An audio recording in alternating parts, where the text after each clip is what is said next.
Hello and welcome to a very special clandestine episode of the Underhive Lorekeepers podcast. The podcast that was once recently referred to as slightly unhinged. As always, I am Spamuel, and our very special guest this evening, international man of mystery, basically taking his genocidal approach to life of the Xenos on the road. It's Nathan. How are you, buddy? I'm very well. I'm very, very well. I can't be too loud, unfortunately. So I think you've alluded quite nicely to what I'm doing. So, in the listeners, if you aren't following us on Instagram, firstly, shame on you. Secondly, you would be unaware of the fact that young Nathan forgot he was going on holiday and is currently in the land of my father, New Zealand. He did give me a very funny call and it told me we weren't going to be able to record. This is also going to be the shortest opening of all history for us. Yes, I will get to the point very quickly. It's already feeling a bit long, but yes. But Nathan has taken his laptop, headphones, and microphone to New Zealand with him on his family holiday to ensure that we didn't miss the episode release. So firstly, well done, Nathan. You are more dedicated to this than I am. So... yes, and I'm currently terrified. So, this was supposed to be a family holiday. Actually, we're going for a friend's wedding. And just wait, a little bit of noise. No, everything's good. And I told them I'm up watching soccer. So I think that's more of a forgivable excuse than what I'm currently doing. Than talking about toy soldiers on the internet with your friend. Yes, exactly. Yes. Excellent. Well, so we will keep this nice and tight. So we'll give a few shout outs here. Firstly, everyone on our social media. If you're not on our social media, please get around it. Instagram, Facebook, we have a Discord. That's a pretty cool place to be. You should probably be there. If you do like the podcast, you want to support us more, go to patreon.com/the Underhive Lorekeepers podcast. There's a bunch of extra stuff there. There's a bunch of free stuff there as well. In fact, today would have dropped our latest hobby diary where we go over what we're sort of doing at the moment. And Nathan's given me some amazing ideas over the last week, most of which I believe I've put up on Facebook so far. Not Facebook, Instagram. But yes, so to the episode. But before that, comments, likes, subscribes, all of that. If you've been listening recently, the comment goddess has informed me very strictly. I need to make sure I'm telling you. So you'll find the link tree in the episode description. It has all of that, as well as links to our Discord and our merch.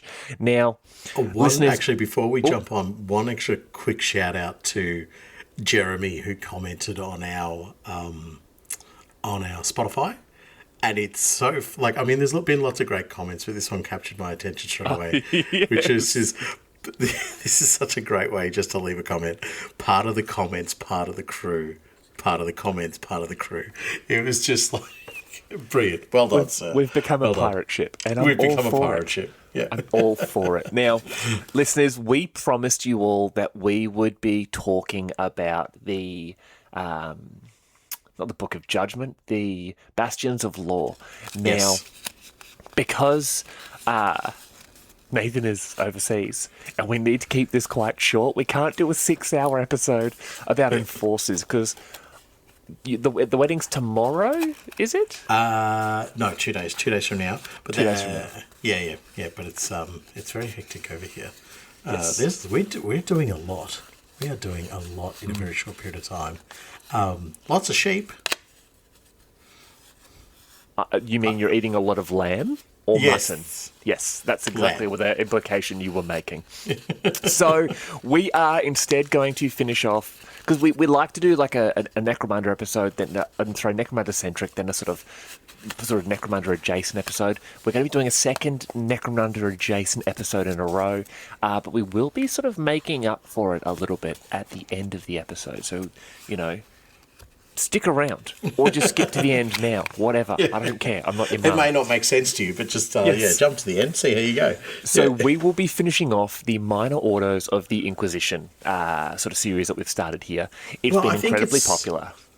I was just about to say, I think it's a good idea to finish it off because it has been one of our most popular series. Like, it's not one of those ones that I think is worthwhile coming back to in 6 months from now because so many people have engaged with us about the Minor Ordos. I think it's a part of the 40k IP that probably just hasn't got enough love, but clearly is a big part of the way that people not only view 40k but Necromunda as well, and what that can mean to the planet, what that can mean to the wider galaxy and so forth. So it's actually right up there as something that we've had the most engagement over. It's been brilliant, absolutely brilliant. And I'm assuming it will hopefully head towards Owlcat Games sponsoring us when they finally do release Dark Heresy, the new cult mega smash hit from the same studios that gave us but let's be honest, the absolute mass fanaticism of my mindset right now being the Rogue Trader game. So, hey, Owlcat Games, if you want to sponsor us, I'm already shilling your product. I should at least get paid for it. Nathan can simply bask in my being paid for it. Let me just give you a quick definition of that game for you, Sam. It is your time-destroying, life-evaporating sinkhole. Yes. Yes, and it's wonderful. It is wonderful. Yes. Well, yes. So why don't we jump into the episode where we can talk some more about Rogue Inquisition Rogue Traders. So anyway, Abelard, let's get this episode going.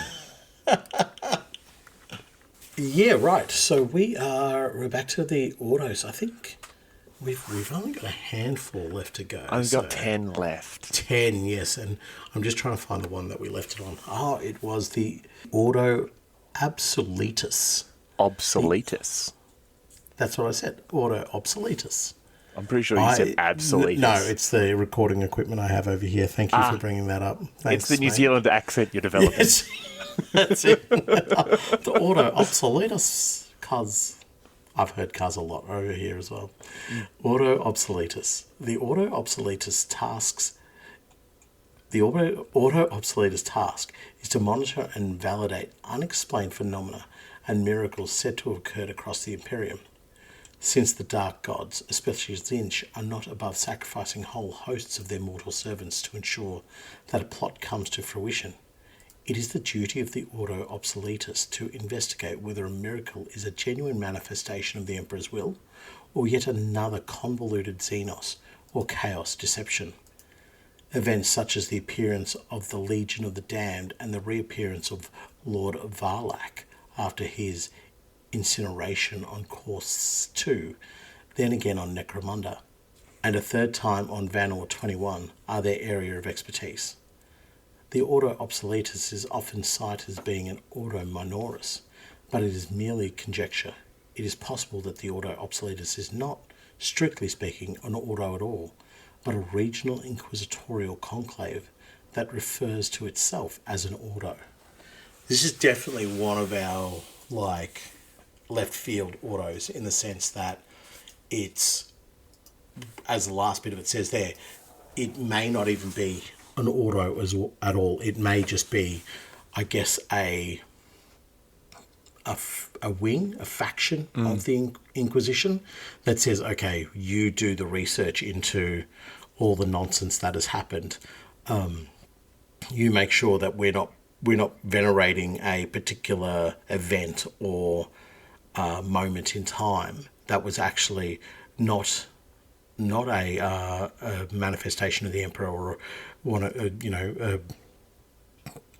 a miracle of the Imperium, but actually a form of chaotic, or worse even still, Xenos intervention that they're trying to use to, I guess, dupe the people of the Imperium. And maybe if, the old adage of gods are nothing without their worshippers sort of thing. So even if they are praying to the Emperor, but their energies are being focused on chaotic ideology, then perhaps there is a capacity for the forces of chaos to draw upon that spiritual and psychic energy. You're getting really theological there. So if they're praying, but they're praying in the wrong way, and they're getting angry while they pray. So instead of going to the emperor and giving him like positivity, they're actually worshipping corn. So we need to nuke the planet. And it's just the guy who's handing you the cigarette is just like, yeah, no, you can have one, mate. It's okay. I didn't need to know why you wanted it. I'm an Ordos. I'm not just a conclave. I'm from the Ordos, okay? Listen to me. I know what I'm talking about. Look at my whiteboard behind me. Look at all the connections I've made. And Inquisitor Mike walks past. That guy's a fake and keeps walking. Yes, absolutely. It's like he wouldn't know an Inquisitor if it came up and handed him a bottle of wild snake. Mike, is that you? No, moving on. Mike and the Mikes. Yeah. Because, there's tall Mike, there's short Mike, there's skinny Mike, there's Mike Wazowski. And there's the Psycho Mike, who's known as Magic Mike. Magic Mike. Weirdly enough, still played by Channing Tatum in this movie in my mind. Every other one is actually played by Inquisitor Mike, just him wearing different sunglasses and mustaches. Except like Mike Wazowski, it is a small green Xenos. It's actually just, they've managed to find something that's mutated. Or maybe it's a Nurgling. It's a cute little Nurgling. It's a Nurgling, but they're constantly pouring Dettol on him. So, but no, what you're saying is 100% correct. Yeah. In the sense that I think these people would, but like you could use it also. They would be very handy in undermining current imperial cults as well. So if you do have an imperial cult and they're really just pissing you off, you can just be like, okay, cool. We're going to send the Ordo Obsoletus after them. We're going to undermine the main thing that they worship, or the main event that they worship, or the main individual that they worship via the Ordo Obsoletus, and we will use that. We will use the authority of the Inquisition to stamp that out. And then once it comes down the chain like that, it's easy just to go, okay, well, that particular chapel, that particular group of worshippers, we can excommunicate, or even better, get rid of as heretics. See, I'm also viewing this as a really easy way for... So I got two things to say here. One, I see this as a way for the ecclesiarchy to have almost an inquisitorial influence over miracles and stuff that might just... There might be genuine miracles, but there might be uncomfortable situations for the ecclesiarchy where it's pulling a lot of religious attention towards a particular planet or a particular sector when the ecclesiarchy needs the attention somewhere else. They need they don't want the crusade into the Epping system. They don't want that one to falter because they need to recapture these planets. But over here in the Eltham system, there's this weird little miracle that's occurred, and they're like, no, send the Ordo Obsoletus and make sure they say that's not a genuine miracle, because it pulls the attention of the religious zealots back towards the correct crusade. But what you said there about the worship being done incorrectly, that Lord Varlak is, firstly, shout out to Necromunda, because we are a Necromunda podcast and he did show up there. But this is actually exactly what you're talking about. Lord Varlak was he was one of the more infamous figures in recent imperial history. He was the former planetary governor of the planet Korsk II, but he'd been a lowly corporal, becoming a superficial devotee of an extreme imperial cult. He was also a rogue psyker whose immense powers became evident when he spoke in public, able to easily sway entire audiences to his way of thinking. He could convince even the otherwise loyal that every word he spoke, no matter how seditious, was utter truth. Due to his inhuman charisma, his rise in popularity was meteoric, soon assuming the position of planetary governor. He declared himself the world autarch of Korsk II, kind of Eldar, if you don't mind me pointing that one out. Nuke him. Varlak announced course secession from the Imperium in 995 of M41. Swing and a miss there, Chief. This doesn't go down well for anyone. So Inquisitor Marcus, that's just a lazy name, was on the planet at the time, and realizing the severity of the situation, sounded the alarm to the Adeptus Terra. This prompted a rapid response from... Now, Nathan, I need you to strap yourself in for this one. The Space Wolves, Dark Angels, Blood Angels, and Ultramarines, who made planetfall days later. Though powerful, Varlak was erratic and unhinged.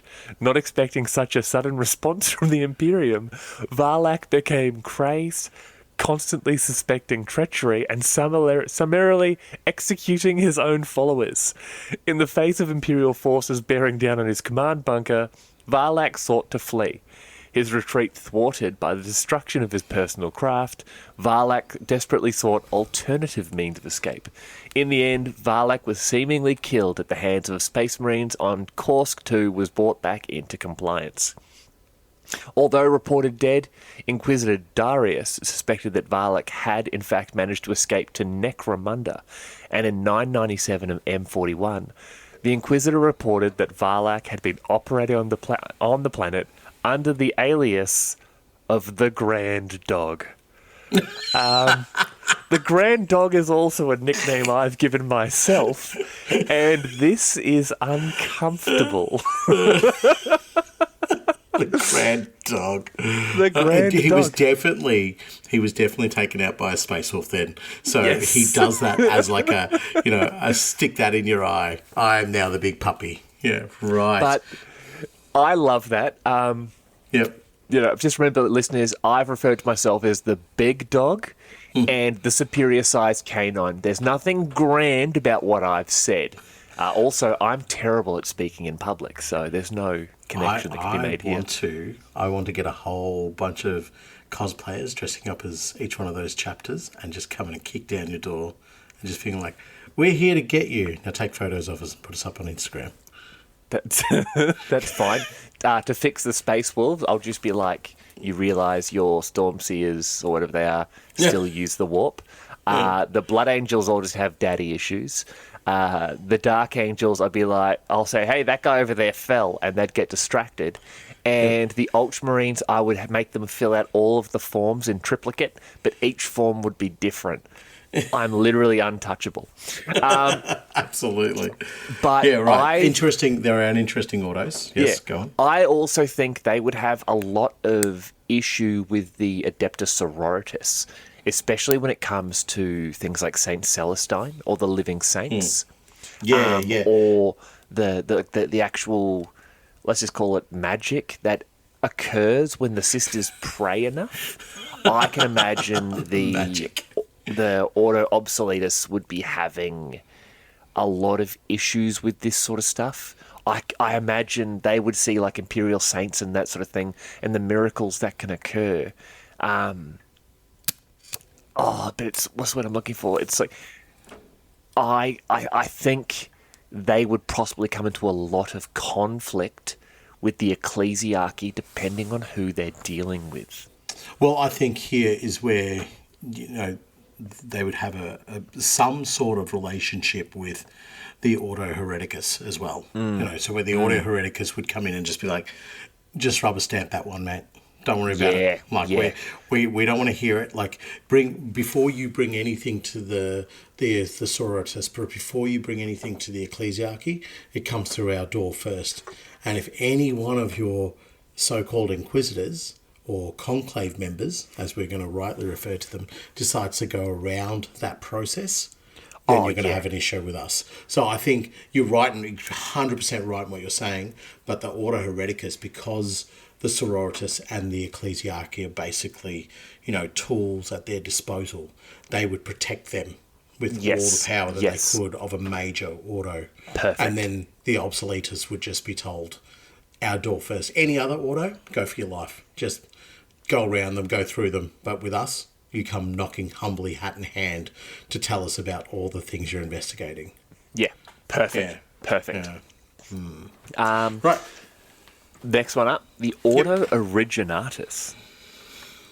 This Ordo is dedicated to unraveling 10 Terran millennia of myths, exaggerations, and lies within the records of Imperium's history.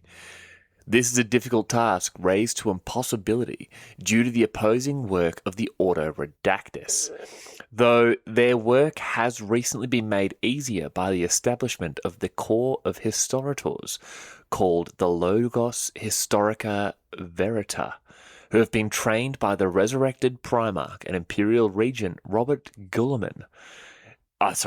Robert Gulliman. Yeah. I called him Robert and immediately felt terrible. It's Bobby G. Good point. And Imperial Regent Bobby G in the era Indomitus to seek out the truth of humanity's history since the Horus Heresy. These are the ones. These are the guys and gals going through sorting fake news from real news. Fake history from real history. It's fake history. Yeah. It's like we're looking at this. Okay, so it says it was a sweeping victory and that they killed the traitors. It's like no, that's not what occurred at all. Like there was an accident. Like this plane crashed into that into the landing field here and immediately kicked off a war. They thought it was a heretic. No, it was the Mechanicus report here clearly states it was a malfunction. Yeah, what are you doing? Or they're looking at this stuff and it's just like, okay, so this planet that you've stated here doesn't exist. It never existed. Calling the nerds. Yeah, like they're literally they're fact checking. They're going through the history books and fact checking. Yeah, like when there's clearly reports of we took down a wall and then we decided to leave. We didn't flee. Like they would be fact checking that as well. They'd be like, well, you did flee because you realised you were going to get stomped out. So you took your oversimplified paint scheme and fled Earth. What? But no, so do you even know what I'm talking about? No. The Iron Warriors. They took down a wall and then they fled. Well, so that's the majority of what the Ordo Originatus actually does is they're dedicated to finding the mysteries and the origins of the Inquisition itself. But the problem there, we know about the origins of the Inquisition. It was, Big Daddy E and Malcador gathering up a bunch of folk and going, just stop this heresy shit from happening again. Go we need investigators. And make inquiries. Go investigate. Go. Basically, here we've got this incredibly important ancient Terran tome that is going to give you all the information you need on how to do it. It was written by a great collective of scholars known as the Monty Pythons. And now just read what they had about the Spanish Inquisition. And let's just say you're going to enjoy it. And you can just imagine Garrow looking at it like, what? Emulate? I will emulate my boss. Absolutely. I will become like them. I'm not wearing red.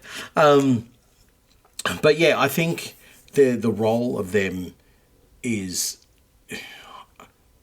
yes, okay, it's unraveling the facts about the Inquisition. Yeah, go on. I think it's going to be more focused on how the particular minor ordos or how the particular groups within the ordos themselves, because we know the ordo, it's not just you are Ordo Xenos or you are Ordo Hereticus or you are Ordo Originatus, or anything of that. There are so many minor sub-factions. So you can be an Ordo Originatus who is you then have sub-factions within your belief and philosophy. So, for example, I believe they're called the Monodominants, and you'll love these guys. So they believe that on a galactic scale, the only thing that should be allowed to exist is the Imperium. Everything else should be destroyed. Sign me up, baby. Yeah, you could be, for example, an Ordo Hereticus who was Puritan and then a mono-dominant. So your sub-faction is mono-dominant, and that's what you believe. Through the Ordo Hereticus, you're doing that. But then you have, like, what are they called? I'm trying to think. The Istivanians, I think they're called, where they believe that the only way you can move forward is through conflict and strife. So, for example, you could be a Ordo Hereticus who is a Istivanian, who believes that you can stop heresy by experiencing heresy and then overcoming it. Yeah, okay. You know what I mean? Like, so I believe the Ordo Originatus would be more likely looking for the origins of the different, the conclaves and cells, and then the different philosophies. The divergence. Yeah, the divergence of it. Yeah, okay, I understand that. I guess what I was, the way I was reflecting upon them is they would be expected to go down carrier holes. You know, yes. They would find a part of Imperial history would be their main focus of reading. And I'm not saying I'm anything like this, but I like my history. I like to have a good read of it. And I always find myself, like, 10 tabs into somewhere else where I originally started, and finding about particular aspects of a battle or a period of time or an individual or whatever, and then you begin to look at that, you begin to read that, and you find little parts that you can look at that say, oh, actually this needs to be fact checked, or this is not 100% true. So you begin to dig into that. And that's where I think that's the strength of the Originatus, where they would be able to uncover the final conclave of certain Thunder Warriors, or they might be able to, work out exactly when the Eldar first made contact with humanity. These things that may not necessarily be important truths, but there will be parts of the Imperium, because it is so vast, that will benefit from that. So, there may be parts of the Imperium that say we believe, the Emperor first came to our planet, or that, one of the legions recruited from us way back in this particular, like, that a loyal legion recruited from us during the heresy. And so our planet has become a central point for, pilgrims and whatever the case might be, or those who pay homage to the Astartes. If the Originatus was to find out information that countermanded that or contradicted that, then that is some very powerful information. You know what I mean? And it might seem just a small little thing, but within the realm of that planet becomes so vital and so important. And that's where I can see their strength, where they can affect the history. And it's so... I guess I'm going to do a very weird correlation here, but take something like Game of Thrones, right? Where you've got season after season of fantastic watching and fantastic... Great. And then you get to the end and it's total garbage, right? Now, imagine flipping that on its head, and at the beginning you've got garbage, but by the end of it, it's amazing, right? So how many... Orange is the new black. Yeah, there you go. So that's a series that drops away because of that. Imagine what that would do in a historical concept if you were to say, well, the origins of where we are and who we are so muddied and so grotesque now that association with this planet, the treaties and the tides that are generated from this planet are all now corrupted by the corrupted history of that planet. So that's where their power is. Their power is not just in like writing up a book and being like, oh wow, we did this and we found the history about this and we know the history about this. And it's not the big history; it's the smaller parts that can heavily influence the way that a people or a planet is perceived. And I think that's very dangerous. See, but I get it. They're focusing on the origins of the Inquisition and that sort of stuff. But I also believe that, especially with Bobby G coming back, because it says, they're literally trained. They're being trained to do all this other stuff now. I think they would be looking at the origins of the Imperium. they would be broken down. Because this is one of those weird ones where it doesn't tell us how many of them there are. Because I believe the Originatus would have a number of Inquisitors. You know, the ones who can get into any door, who can make all these inquiries, who can put the rosette down and basically go, shut your mouth, answer my questions. Yeah. But the vast majority of them are going to be acolytes of some description. And let's be honest, they're going to be librarians and data entry nerds. Yeah. They're going to be sifting through all this information, and they're all being the hierarchy of being trained by Bobby G, the Logos Historica Verita. They've specifically been trained, and the information being passed on to the Ordo Originatus is coming from them. This is where it's going to be going. And Bobby G doesn't want to know just about the Inquisition. He wants to know about everything. He wants to know about the Adeptus Sororitas. He wants to know all the information about the origins of their various what are they called? Not sectors or chapels. Their various convents. Convents, yeah. Like convents and the different sections and that sort of stuff. But then he's like, okay, why do we have this particular fleet in the Calixus sector? Why are they operating outside of the jurisdiction of our admirals? Find out why. Well, we have this because of this particular crusade, and this mandate was signed by this High Lord of Terror. And he'd be looking at it going, get rid of it. They now fall under this. Exactly. Ordo Originatus is there. That's kind of what I was implying as well, in the sense that they would find these niches of history and they would use them. But it would now, in as you say, with Guilliman there, the whole point is let's take those niches and use them. It would be also, I could, and this is a slight askew to what we're talking about, but somebody like Guilliman would definitely be saying, find me the origins of the Imperial cult, of the Imperial creed. Yes.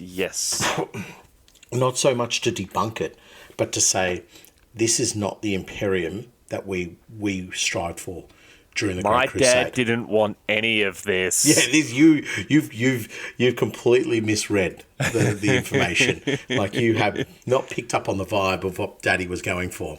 So that I could see is where you would want the Originatus there, because you know, if you've got billions and billions of followers in a particular creed, a particular ethos, ideology, if you were to say to them your original ideology was wrong, you need to modify it and change it, you're more than likely going to be able to adapt them across. Whereas if you were to say to bring in something more contemporary, you may not be able to shift them, because they'll be like, oh, no, that's a new idea. We only believe from the old ideas. So, and one of those Ordo Originatus, like nerds that's on Necromunda is going to be nerds, they're historians. Historians, is going to be looking at it and being like, Valdorian. You realise it was a mispronunciation that started your whole religion, right?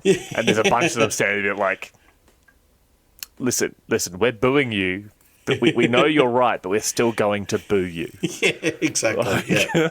But that's where you need somebody like Guilliman in the background to say, we're doing this correctly. So, all right. So we're going to talk about the flip side of the coin to the Originatus. We're going to talk about the Ordo Redactus.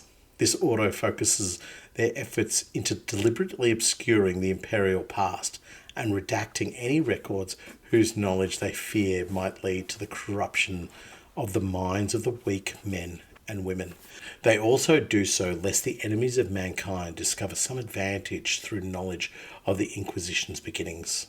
The Inquisitors of the Ordo Redactus have discovered that their job has been made a great deal harder since the resurrection of Primarch Bobby G. I almost said his real name then. As the Lord Commander of the Imperium and Imperial Regent in the era Indomitus. The Primarch's dedication to the truth and uncovering an accurate chronology of mankind's past since the end of the Horus Heresy is deeply disturbing, even frightening to the Ordo Redactus, and their agents have moved to quietly oppose the Ordo Originatus and the newly established corps of imperial historians known as the Logos Historica Verita, wherever they can do so without tipping their hand. So these are the ones who... Have you ever seen a redacted document? They're the ones with the black Sharpie, and they're just... No. No. So, there is a great example of a redacted document within the 41st millennium is from the Soul Drinkers novels, where after the Soul Drinkers were declared hereticus, there was actually like a redaction squad on Terra going through this. Like, it's basically like the warehouse from Indiana Jones where they keep all the relics, like the goblets there. But it's bookshelves, and the squad commander has the it's kind of like when you go to Bunnings, or for the Americans Home Depot, or for the British, like any colony, where you find out where something is, and that they've found the isle in the particular bay, and then it's like, yep, cool, burn it. And they pull out flamers and they start burning all the books and data slates and that on this particular shelf, because it has the information of the Soul Drinkers. And this auto redactor squad, like a librarian is walking past, doesn't even see them. And the sergeant gives the nod, and this guy pulls out like a rifle and just shoots this librarian in the head.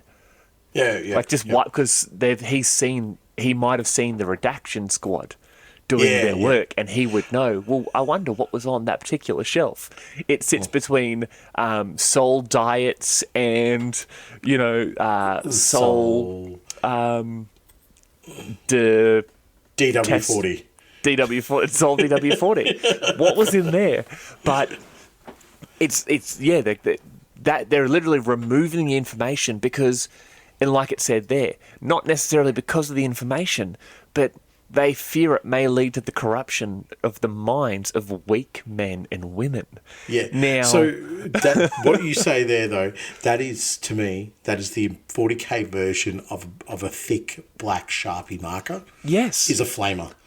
Yes. Like, if there's no information, it's been redacted. If there's no person, they've been redacted. Redaction comes in many forms and shapes, but if you could remove it, redacted, done. Thank you very much. Correct. But these are the ones, this is the same crew that would be going through and going like, okay, so what happened in the Horus Heresy? Well, the Emperor led out the Great Crusade and went in, and then the Horus Heresy occurred, and then we are now conquering the galaxy again. Yeah, but what was the Horus Heresy? Oh, we told you it occurred. No, I understand that, but pop. Yeah, exactly. They would be the ones. They're the masters of the cover. Not even like when I say masters of the cover up. It's not a sense of like some quite clever and elaborate cover up. It's just, if you question us, we take you out. And so with the rebirth of Guilliman, it makes sense that they would just be like going, hey man, this guy's taking our jobs. He's making the Imperium a dangerous place. So all these bits of knowledge and information that we had during the Great Crusade, we've redacted a lot of that. And that's why, the Imperium sits in sort of like technological retardation, and it sits in a sense of, the only way forward is through basically the persecution of the human race. So we want to keep that going, because that framework and that establishment works quite well. Yes. Let's not give the idea that we can expand our brains and expand our knowledge and have dealings with Xenos and, dabble in arcane knowledge or dabble in things so that we can better our circumstance. No, that doesn't work. And we know that doesn't work because we believe it is more dangerous to go down that pathway. So their ability to redact information, it's almost like they redact hope a little bit. Do you know what I mean? Where, you and I had this discussion outside of the recording about, the freedom of people and the options to expand and take the individuals. And what did you say? Find the diamonds in the rough in the Imperium and make them better. Where the auto redactors would just be like, there's no diamonds in the rough. If they are choosing to go beyond this, then whatever resources or whatever reference they're using to, I guess, justify their behaviour, that's wrong. And that information is the stuff that they still get rid of the person, absolutely, pop, but the information that they're using or whatever tenets they're using to believe in, that needs to be gone. I also think, I agree with you 100%. I also think, can you imagine just the information and the advancements and the answers to questions that have been lost because the Ordo Redactus needed to get rid of a page in a book, so they burned the bookshelf or they bombed the library. Like, the Gulliman, so Gulliman comes back and he's doing his thing, and the what are they called, the Logos Historica Verita,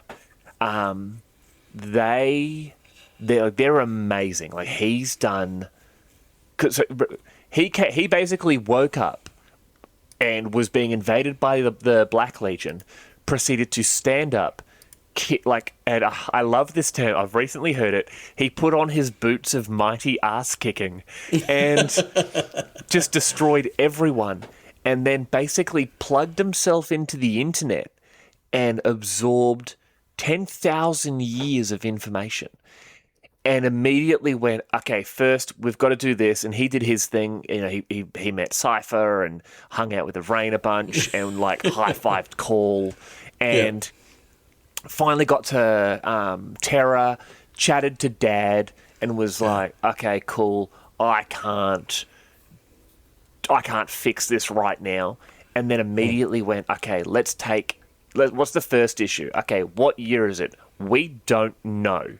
Okay, I need to fix this. So, interestingly enough, the Imperial calendar is the one thing that Gulliman believes that even he can't fix. He's just like, we have no. He thinks it's impossible. So, I've actually been doing a lot of reading about this since we first mentioned them. Who was it? The not the Cartographica, not the Kronos. Who was the ones in charge of the? It was the Kronos, wasn't it? Nah, Kronos deal with time travel. Give me more information. What were they? The Ordo Kronos are the ones who went back in time, and they're like, we're convinced they just keep going back and forth. I don't remember. Whoever is in charge of the calendars is basically just like, they have the worst job. But Gulliman looked at the inconsistencies given to the Imperium by the fact that everyone is judging time from their own particular location at that one time. So it's actually been more like 12,000 years. But he's just like, what we'll do is we'll conquer the galaxy and then we'll come back and figure out the calendar. That's how he's like, we have to prioritize other things. Yeah. But when he started the Logos Historica Verita, he basically he selected them, right? He took not just Inquisitors, but people from the Administratum, and like he took them from all over the Imperium, pulled them together, and then personally trained them. They were all in a room with him. Yeah, right. And he's basically then given them individual tasks to collate and catalogue thousands of years of human history that is either lost, wrong, or just unknown. And he's just like, okay, also, I'm giving you my personal like thumbs up symbol that says if anyone stops you, they deal with me. So whether the information has been redacted by the High Lords of Terra, the Ordo Redactus, anyone, his personal historians have the right and the legal backing to get the correct information. They are literally to the point, like, you looked at the Edicts of Obliteration, where it's I think it literally translates as like the condemnation of memory.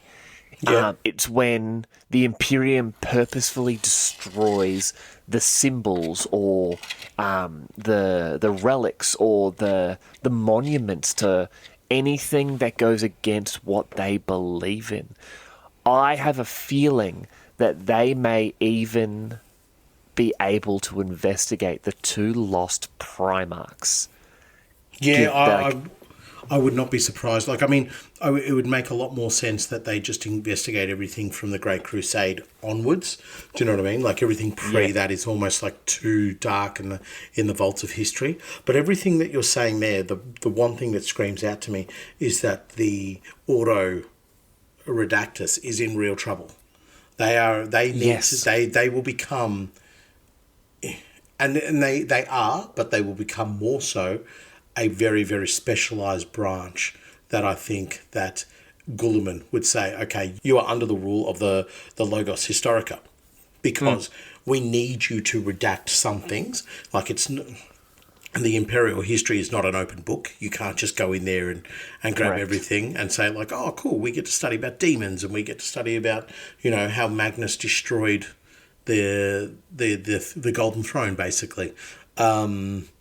So he didn't, but sorry. Yeah, I know. I will be corrected on that one, but it's not the point of what I'm saying. But the idea is that we want to make sure that there are certain elements that are being redacted, and so the Ordo Redactus would have probably lived with a certain amount of, like, what do you want to call it? Just freedom to just go through and just be like, yep, that's wrong. That's wrong. We're taking that out. We're getting rid of that out. Now, all of that would have been taken back from them, redacted from them, if you were. And they've been told, they would have been made well aware that knowledge is the important factor of the Imperium now. When you've got a Primarch or the regent of the Imperium training the individuals who are going to shape the modern history of the Imperium, it says to you that your job is very much on the line. Also, it is the Autochronos who are dealing with the Imperial dating system. They're also the calendar guys.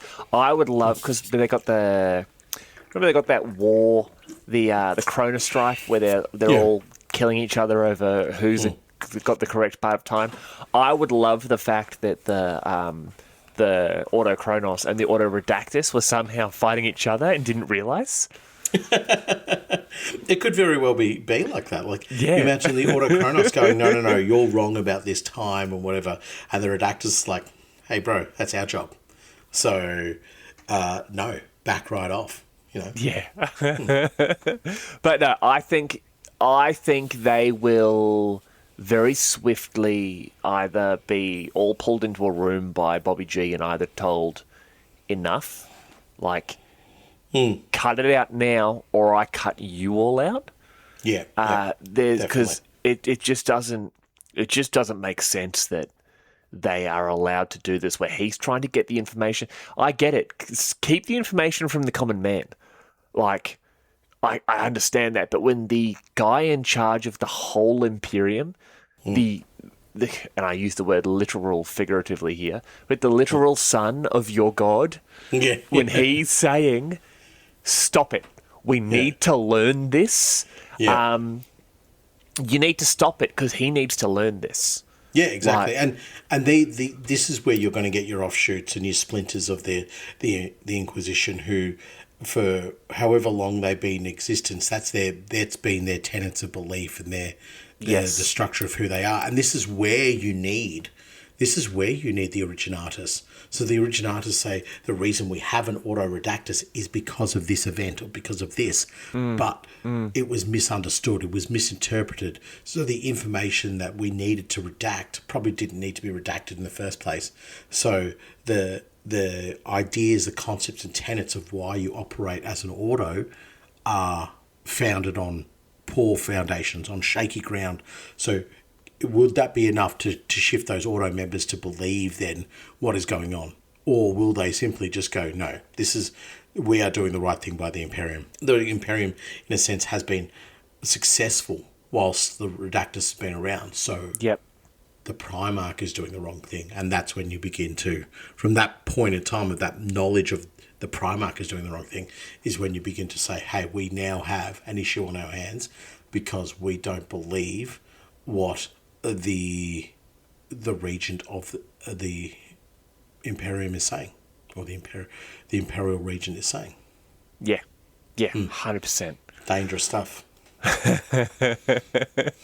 I'm looking forward to him basically just being like, just shoot them. Just shoot every single one of them. Oh, look, the Ecclesiarch The is... humanity. Just put them all in a line, one by one. If you fire it properly, grab me one of those dark lances we stole off those Drukhari, because I reckon we can get through 30 or 40 of these heads if we line them up straight. Look, the Ecclesiarchy would be... There's definitely elements of the Ecclesiarchy on chopping block for Guilliman, who'd just be like, no. Well, it is ironic that you mention the Ecclesiarchy, because the next group we're discussing there is the Ordo Sanctorum.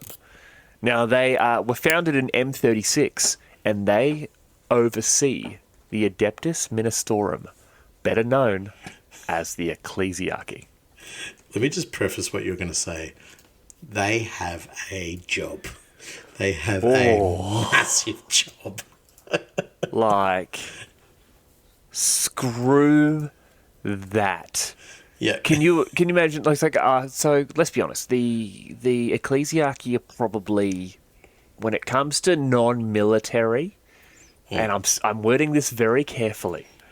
When it comes to non-military, I believe that the Ecclesiarchy is probably the most powerful group in the Imperium. Belief is stronger than truth. Absolutely. Yeah. 100%. Yep. So this group here, where you have the obsoletus, right, who are just going fact-checking miracles and all that, the Sanctorum would be, this is the way I envisage them operating, is a new chapel is built on a planet, and they're just like, what practices are they doing? Are they doing a blood worship thing? Okay. Let's just go have a look. We know there's death cults. Okay, let's go have a look. Oh, they're blood worship. Oh, so no, what they're doing is they're holding on to the skulls of every sacrifice they make, and they're building a small little chair out of it. We need to have a discussion with the Ordo Hereticus here and say, this is where you need to cast your eyes. Or they go to another planet, and there's the way that the imperial faith is being practiced is wrong, or the imperial faith is failing on some planets, and that's where the Sanctorum come in, and they speak to the Ecclesiarch and go, you're doing it wrong here. What is it with your process that you're doing that we are losing faith? We shouldn't be losing faith. This is the glue that binds the Imperium together. If we lose this, we are opening ourselves up to sedition. We are opening ourselves up to heresy. So put your ducks in order, get your shite together, and do better. You know, that's where I imagine their role is.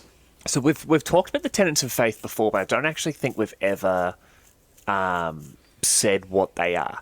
So there are 5 basic rules to worshipping the God Emperor in the Imperium, and because there are obviously different cults and different sects and that sort of thing, and a lot of them are seen as sort of like sub-factions within the Ecclesiarchy itself. But the basic tenets are really simple. There's 5 of them. 1. The Emperor once walked among men, but he is and always has been a god. Super simple. Yep. Number 2. The Emperor is the one true god, regardless of what past faiths any human may have worshipped. Cool. Number 3, this is one goes straight out to you, Nath. To purge the heretic, beware the psychic and mutant, and abhor the alien. Easy. Number 4, totally agree with that one. Yep. Every human being has a place within the Emperor's divine order. And number 5, to unquestionably obey the authority of the imperial government and one's superiors. Yep. So there's a really good example there of, you know, a really good example there of abhor the Xenos, right? So the tenets say we don't have to go wipe out the Xenos, but we certainly don't. We're not chummy with them, you know. And if you have a particular, you know, a particular mission that's out on the fringes of the Imperium, who happen to like to deal with the Tau or the Xenos species that associate themselves with the Tau. That's where the Sanctorum would come in place and just be like, okay, you're not following the tenets per se, but you're also not breaking the rules. You are, you are, and we know that because there's, there's elder delegations, there's squats and so forth on Necromunda. We know that wiping out all the Xenos is not priority number 1, 2, or 3. Squats are abhumans. Pardon? Squats are abhumans. Yeah, I understand on the Xenos. Games Workshop website that the Leagues of Votan are in the Xenos armies, They're but Xenos. they are derivative of the human genome. Yeah, I will die on this hill. with the rest of your Xenos scum brothers. Right, so the the Sanctorum would question how the faith is being used in association with the Xenos. Do you know what I mean? Yeah. So yeah. you can trade with them, you can deal with them, we know that, but are they being allowed access to our most sacred places? Are they being allowed to discuss the idea of the Imperial Creed with our preachers? And not in a way that they want to convert them to whatever Xenos faith they have, but in a way that forces them to question the Imperial Creed. That's all danger territory stuff. And that's where you'd just be like, the Sanctorum would do those kind of deep investigations where I think they would have not only the mandate and authority to do it, but they would have a detached nature from the ecclesiarchy to be able to do it. I see them as inquisitors of sort of like feudal, or the Catholic inquisitors of the Catholic Inquisition, basically. Yeah. You 100%. I see them going to fringe planets and these tiny missions on these new worlds where they're getting reports of, hey, this seems a little bit cultish. They're going in and they are, and throwing it back to the smash hit mega cult Fantastica game, Warhammer 40,000 Rogue Trader by Owlcat Games. There is a death cult that exists on your ship when you have the particular DLC. And their tenet is basically they kill people who they're basically directed to kill individuals on the ship, or they kill for the master of the ship as sort of their executioners, but they're worshipping the Emperor by removing the ones that the Emperor is saying need to be removed. Their religious fanaticism is portrayed by a willingness to kill other individuals. So if you go to one of these chapels, and it's like, well, yeah, at the end of every season, we execute heretics, and we all get together and we kill them, and we ritually sacrifice them and spread their body across the 5 points of the planet. And you can imagine one of these Ordo Sanctorum guys getting there and just being like, yeah, no, that's totally normal, that's fine, I'm cool with that. Like, I see what you're doing, and to me, because I picture a lot of these people most likely would have been coming through the ecclesiarchy, or would have been heavily influenced by the ecclesiarchy when they were coming through. What are the schools called? The Harvard. No, not Harvard. I can't imagine there's a lot of inquisitors coming from Harvard. What are the imperial schools called? Oh, not the Solar Progeniums. Scholar Progeniums. Progenium? Yeah. So, no, but like, sorry, what you're saying there, how they're heavily influenced by the ecclesiarchy, but just through the fact that they work with the ecclesiarchy would make them, I guess, in a way, more religious, if you know what I mean. Yeah, exactly. I believe, like, these inquisitors, their entourages would be all sorts of, like, they would have the battle sister. They would have the deacons and confessors and preachers. They would have their men at arms would be crusaders. Like, so many of them would be the They would be very. They would remind me of the movie Kingdom of Heaven, where you had the Liam Neeson's little war band. We had like the Scandinavian guy with the braids, but he was the twit. There was basically a Viking, but super Christian. Like then you have the the different collectives. Like these particular Inquisitors, their whole war band would be very religious people. They would sort of be going through it all with a fine-tooth comb, and I believe they would all be from different faiths. So I would have, have a Sister of Battle with me, and I would have a preacher who is very sort of like New Age Imperial, whereas I would have another preacher who was very Thorian in their doctrine.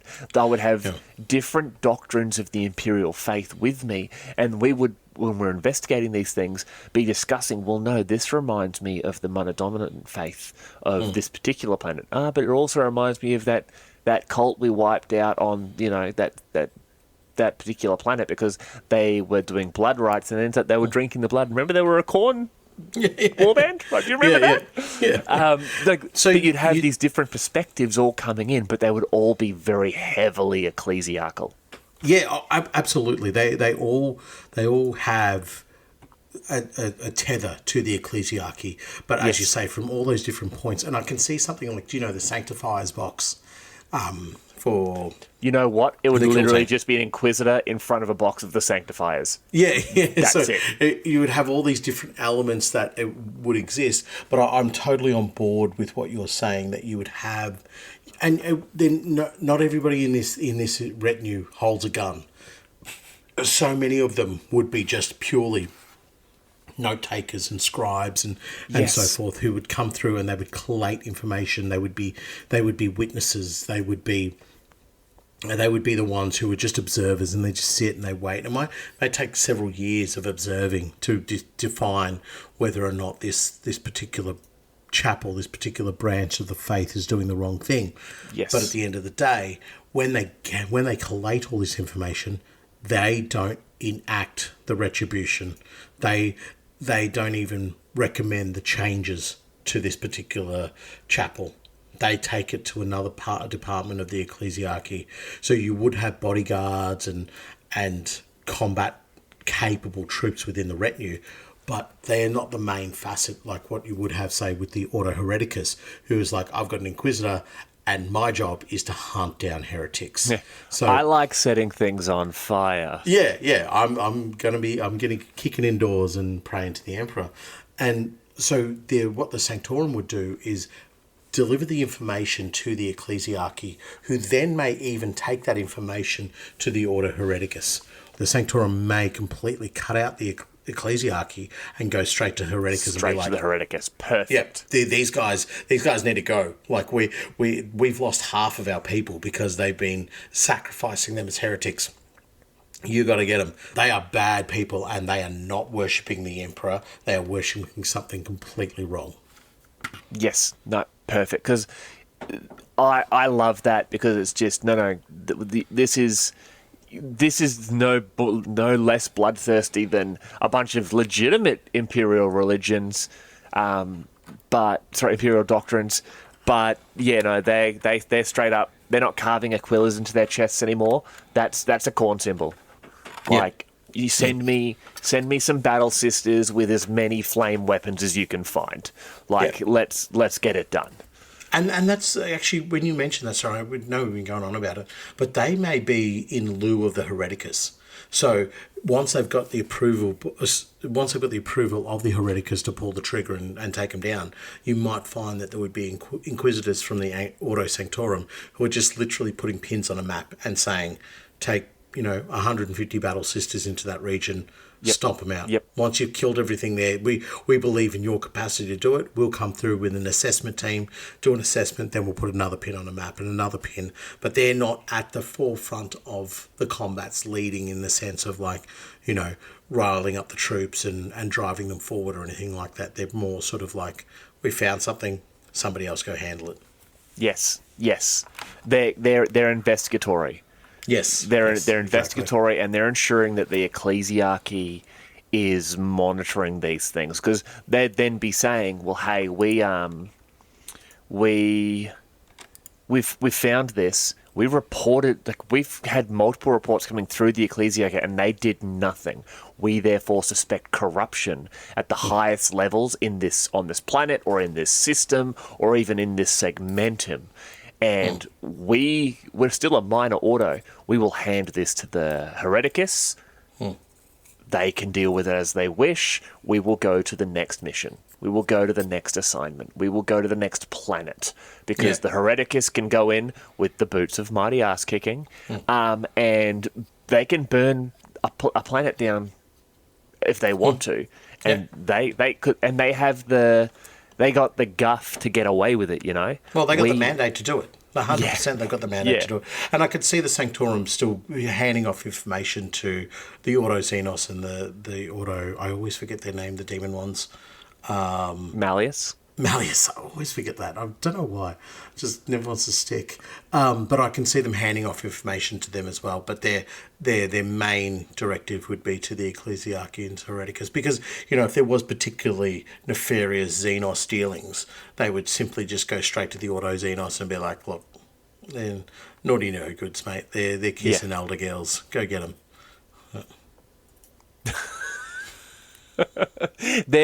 They're promoting peace with the Xenos, or maybe we should. They're saying maybe we should coexist with Xenos instead of getting rid of them. No, Disgusting. Go and sort them out, mate. Yeah. Right. All right. I'll go on to our next one, which is the Ordo Scriptorum. The Ordo Scriptorum is dedicated to the examination and investigations of the vast stockpile of Imperial records, as the Imperium constantly strains under the weight of its own colossal bureaucracy. Important facts and information are often lost through misfiles, time, or simple human error. Pleas for aid from Imperial governors can go unheeded, leaving worlds isolated from outside contact for centuries if these errors and oversights occur. The Ordo Scriptorum can only intercept a handful of these failures, but even once can save billions of lives. The Ordo will also oversee the Administratum Scribes, ensuring that they act more efficiently and accurately thereafter. The Ordo Scriptorum also attempts to manage the wars of the Quill among Imperial scribes. So I think we first need to understand what the wars of the Quill are. So they are basically they're small conflicts that occur between different sects of Imperial scribes.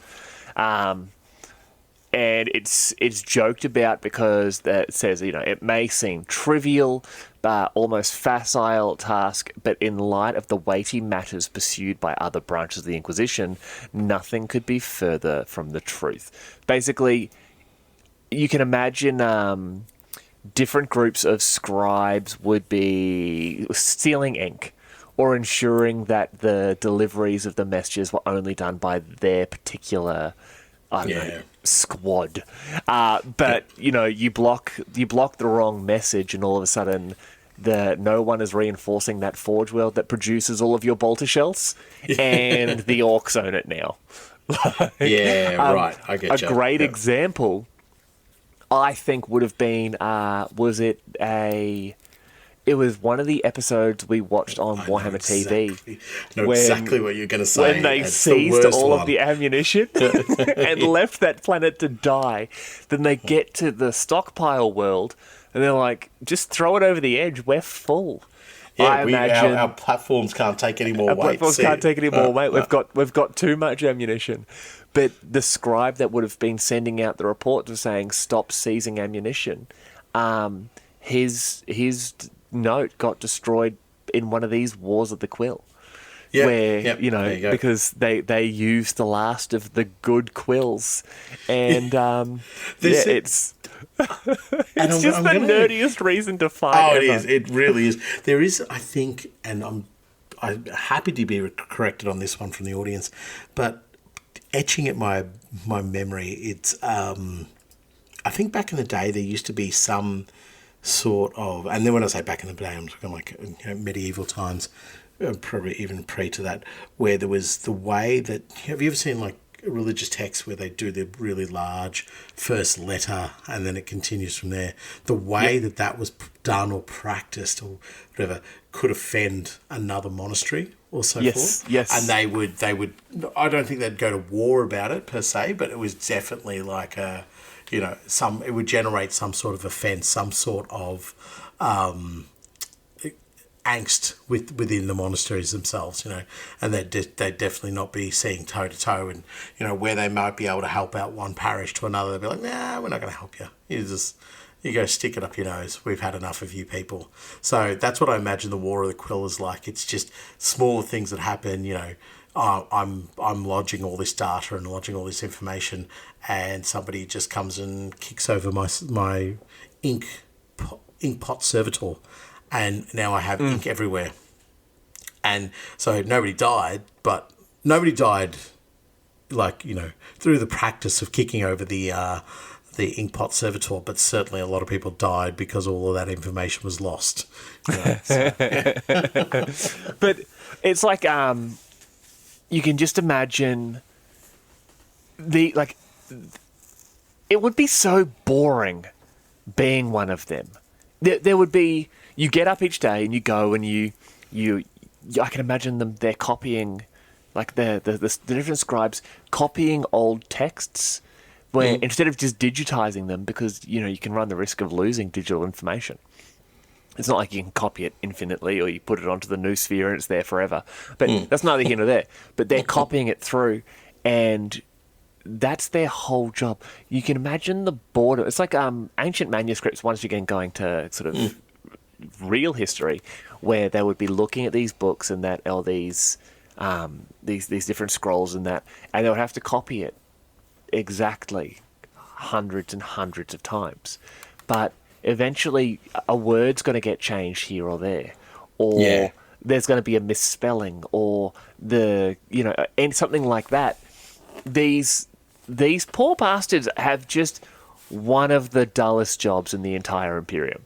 And I'm including actual servitors as having more excitement in their life than some of these people. Yeah, I got a virus today. Woohoo! Woo! Something a bit fun. Okay. Something a bit fun. Yeah, they're setting me on fire later. Yeah. Still better than that guy. Why? He's copying the same manuscript. He's been doing it for 26 years. He can't even read. Yeah. But they would be doing that, and you can just imagine that you would have your particular group of monks or scribes in this particular case would have a rivalry with another group because they got 15 manuscripts done last shift. You guys only got 14. So to stop them from getting their manuscripts done, which are essential texts to be sent out for the latest edition of the Munitorium, the infantryman's uplifting primer. We're going to make sure they don't have any ink, or we're going to make sure the wax for their seals is a slightly different shade of red, so when it goes through quality control, they'll see that it's heretical and it'll be destroyed, and they'll have to redo all of their work, except the Ordo Redactus team came in because you've accidentally written the wrong word and they've just killed all 14 of them, and you're all sitting there going, oh, no. So what you're saying, the Wars of the Quill are more like prank wars. It's prank wars. Prank wars, yeah, right. Anyway, we are talking about an Ordo scriptum, not the War of the Quill, but so the Ordo scriptum's task, I think, is probably the most unenviable and the most horrible task out of everything that we've gone through so far, because you imagine if they look at a giant vault of information and of stored information, and they then have to try and work out where the faults are, work out where the issue is. And then by the time, say if you find, several cases of wrongly inputted data and so forth, and by the time you whittle all that down to who did it and all that, it might take decades, and then you find the person, they've already been turned into a servitor many, many moons ago. So but it's already done and dusted. But this goes back, and we've sort of just talked about the scribes there, but one of the key things that the Ordo Scriptorum is dealing with is examining and investigating the vast stockpile of Imperial records. Because, as the Imperium constantly strains under the weight of its own colossal bureaucracy. Important facts and information are often lost through misfiles, time, or simple human error. This is things as simple as, hey, there is, we've been losing explorers in this particular area. Okay, let's ignore that. Hey, there's a planet there. Let's send 10,000 settlers. Oh, what is a Necron tomb world? Why didn't anyone tell us? Wasn't this planet explored beforehand? Or, hey, we're running out of ammunition in this particular site. You know what we should do? We won't report it. So then when the Minotaurium comes in and seizes all their ammunition and then destroys it because they don't need it. That episode has broken me emotionally. It's a wonderful episode. If you haven't seen it, do whatever you can to see it. It's an episode of The Tithe. It does. When I first saw it, and I mentioned this on the podcast before, but we'll rehash it again. It defines the Imperium. It shows you exactly what the Imperium is about. It made me hate the Imperium slightly. And that's what and love it at the same time. It's like, wow. Yep. But yes, you're totally right in what you're saying in the sense that the information that they're hunting for can completely define what would happen, like going to a Necron tomb world when they never should have gone, but somebody's put it in the wrong information, put it in the wrong file, or they haven't timestamped it correctly, and it's been dated, to be reviewed in 20,000 years from now, as opposed to 2 years. So somebody pulls out the file and says, "Oh well, we don't review this because it's it doesn't be reviewed for another 20,000 years," and if a servitor is just looking for the information, they're not going to be able to use that cognitive approach to say, okay, well, that's clearly wrong. So that's why you have the scriptorum in there. But for me, the most dreadful part of their task is they are looking for mistakes where there may not be mistakes. Do you know what I mean? So, and I don't know if you've ever done it yourself, where you've read over a document that you might have typed up, or something you've written, or a form you filled out, and you're like, okay, I'm going to find all my errors in here, and you read it through, and you're like, yeah, it's perfect. There's nothing wrong in it. And then you hand it off to somebody else to maybe just double check it, and they're like, oh yeah, I found like 3 spelling mistakes in the in the first page. You're just like, oh. Wow, I didn't see that, because you've looked at that information and that data for so long. So that's where I'm saying the scriptorum, that would be the difficulty of it, is about processing, crunching so much data and not necessarily realizing that you're looking at a mistake, because you may need more information further down the track to verify or to validate that first bit of information to prove whether or not it is inputted wrongly, or to prove that it was incorrect information, or even just there's so much data being input that mistakes will happen. And so that's how the mistake originally happens, but as you process through it, that's how the mistake happens again. I want to blame that on human error. I want to blame all of that on human error. Yep. But at the end of the day, I think it's also going to be... It is impossible for anyone to do the job correctly that the Imperium requires.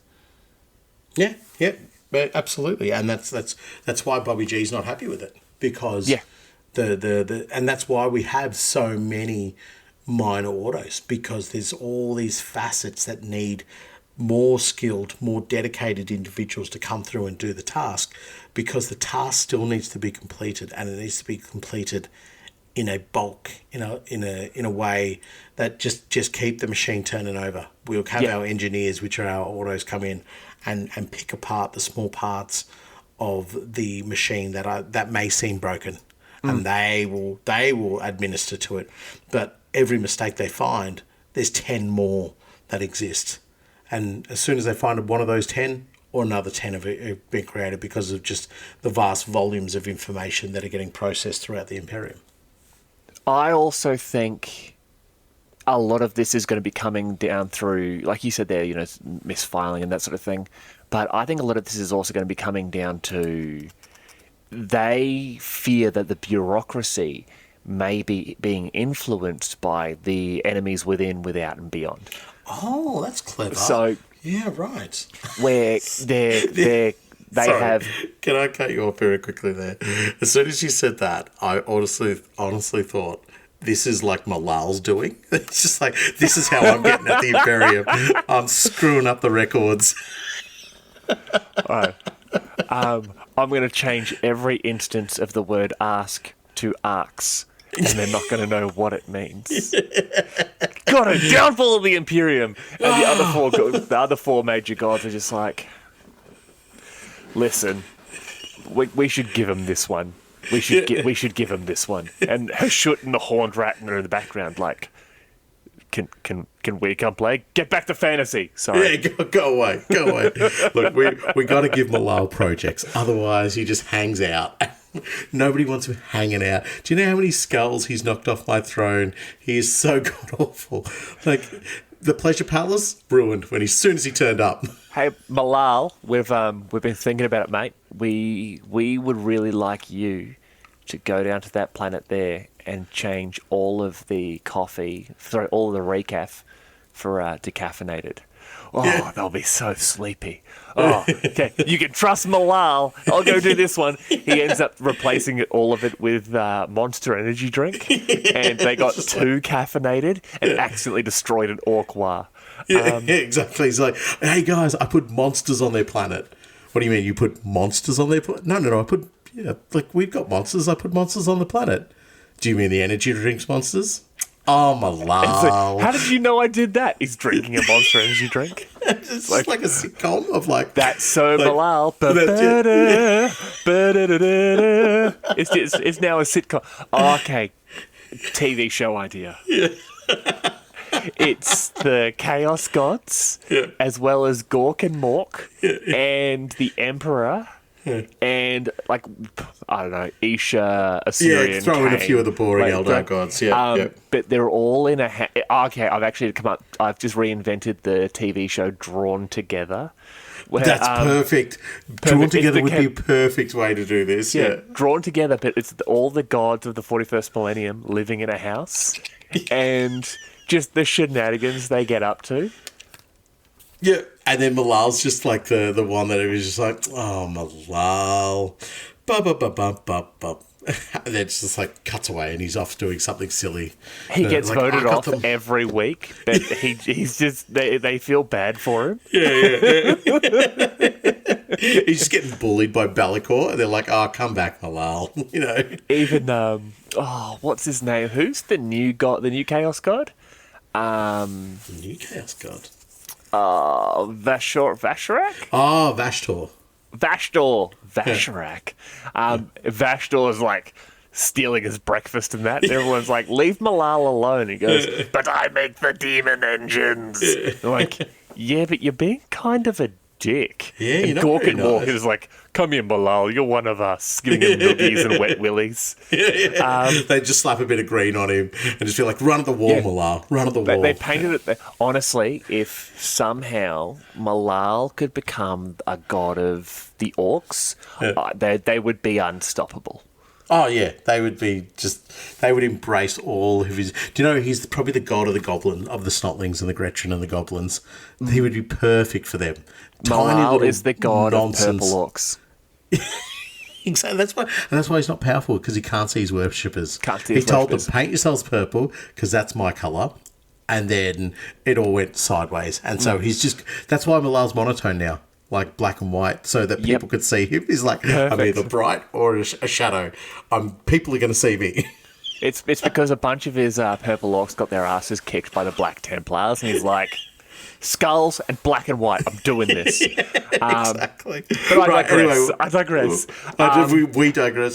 Yeah. I can imagine the bureaucracy. One of the fears would be that it would be being caused by the enemies of mankind. And that they were forcing the information to be delivered late, or the orders to be misconstrued. I can imagine them sending.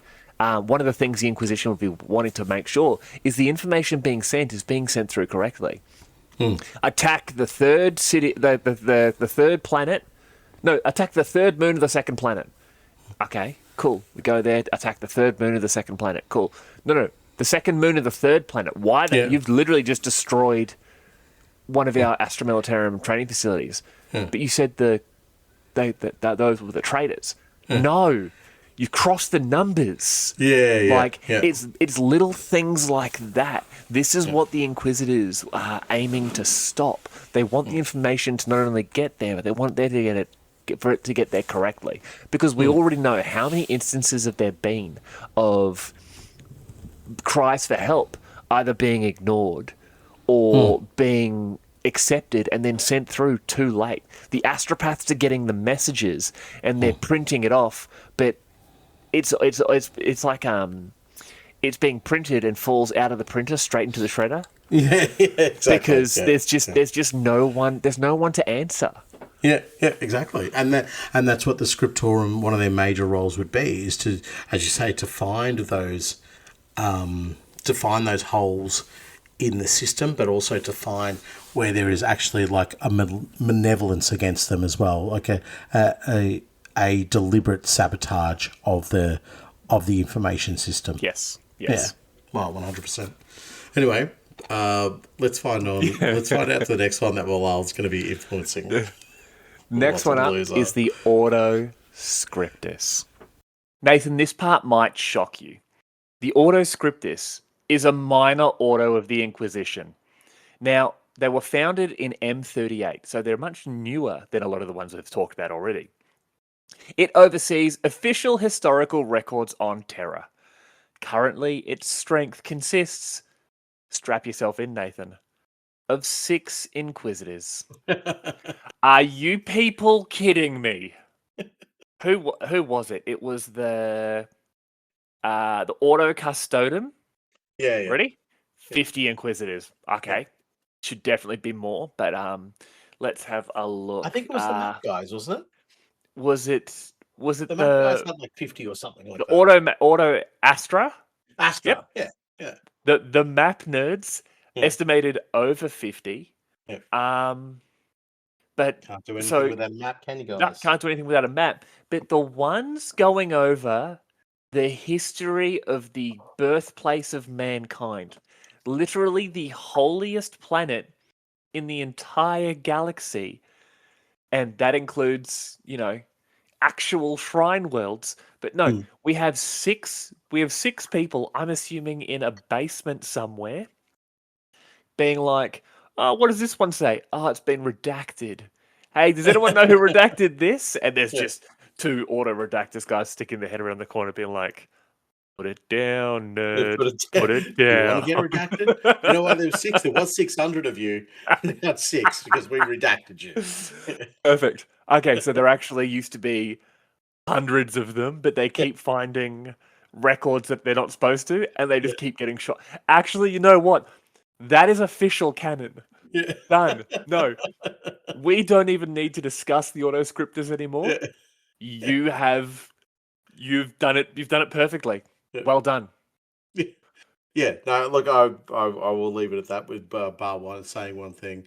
They are kind of like oversight for oversight when you already have the Ordo Originatus as well. So yeah.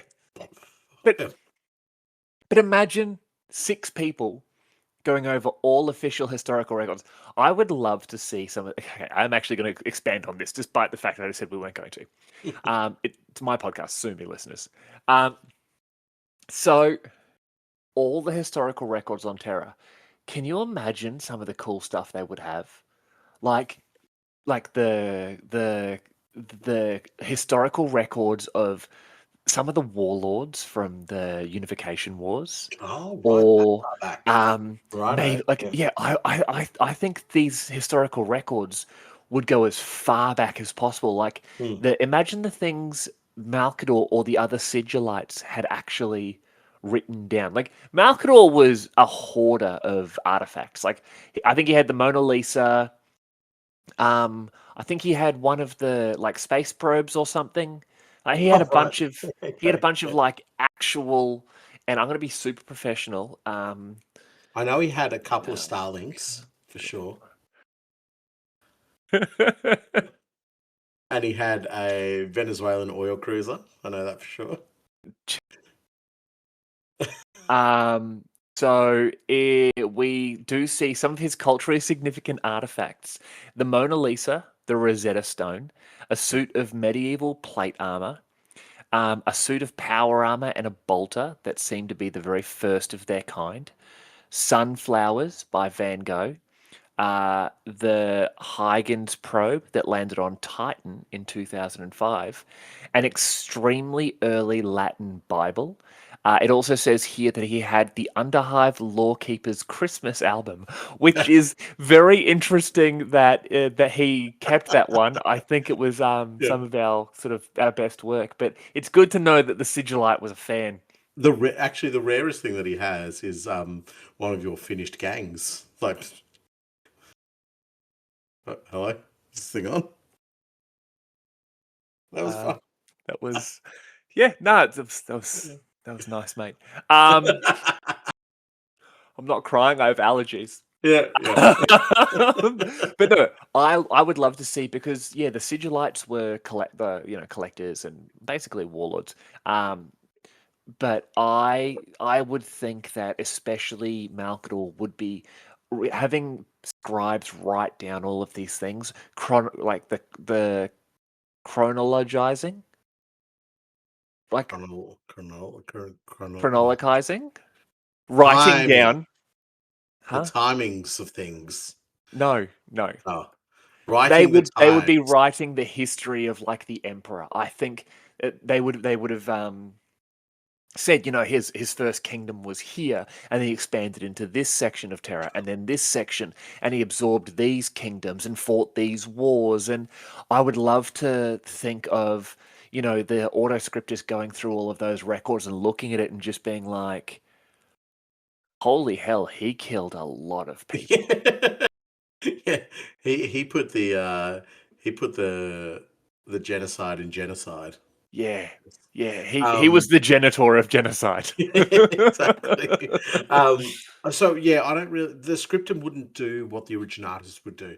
They're not looking The for originalists are looking for the historical. origins of the Inquisition. The No, scripters. but now under Bobby G's tutelage, they're also I looking for. apologize. I They're also apologize. looking for Yes. elements Yes. of the Imperium. These guys aren't necessarily looking for that. They're overseeing the official records. So Yeah. they're not necessarily drilling down and saying we want this one. They will find Yeah. maybe they will find conflicts, maybe they'll find comparisons, and those will be brought up. But generally speaking, they're saying, okay, well, we have, a tomb of information here from M31. But we also have another book with the exact same name, exact same dates, but so much of that information is conflicting. So now we need to make comparisons here and see what is actually. They're almost fact checking the history. Whereas I Yeah. think the Damn. originatus is probably looking for nuggets to give up to Bobby G and just being like, "Oh, please, sir, please accept my gift."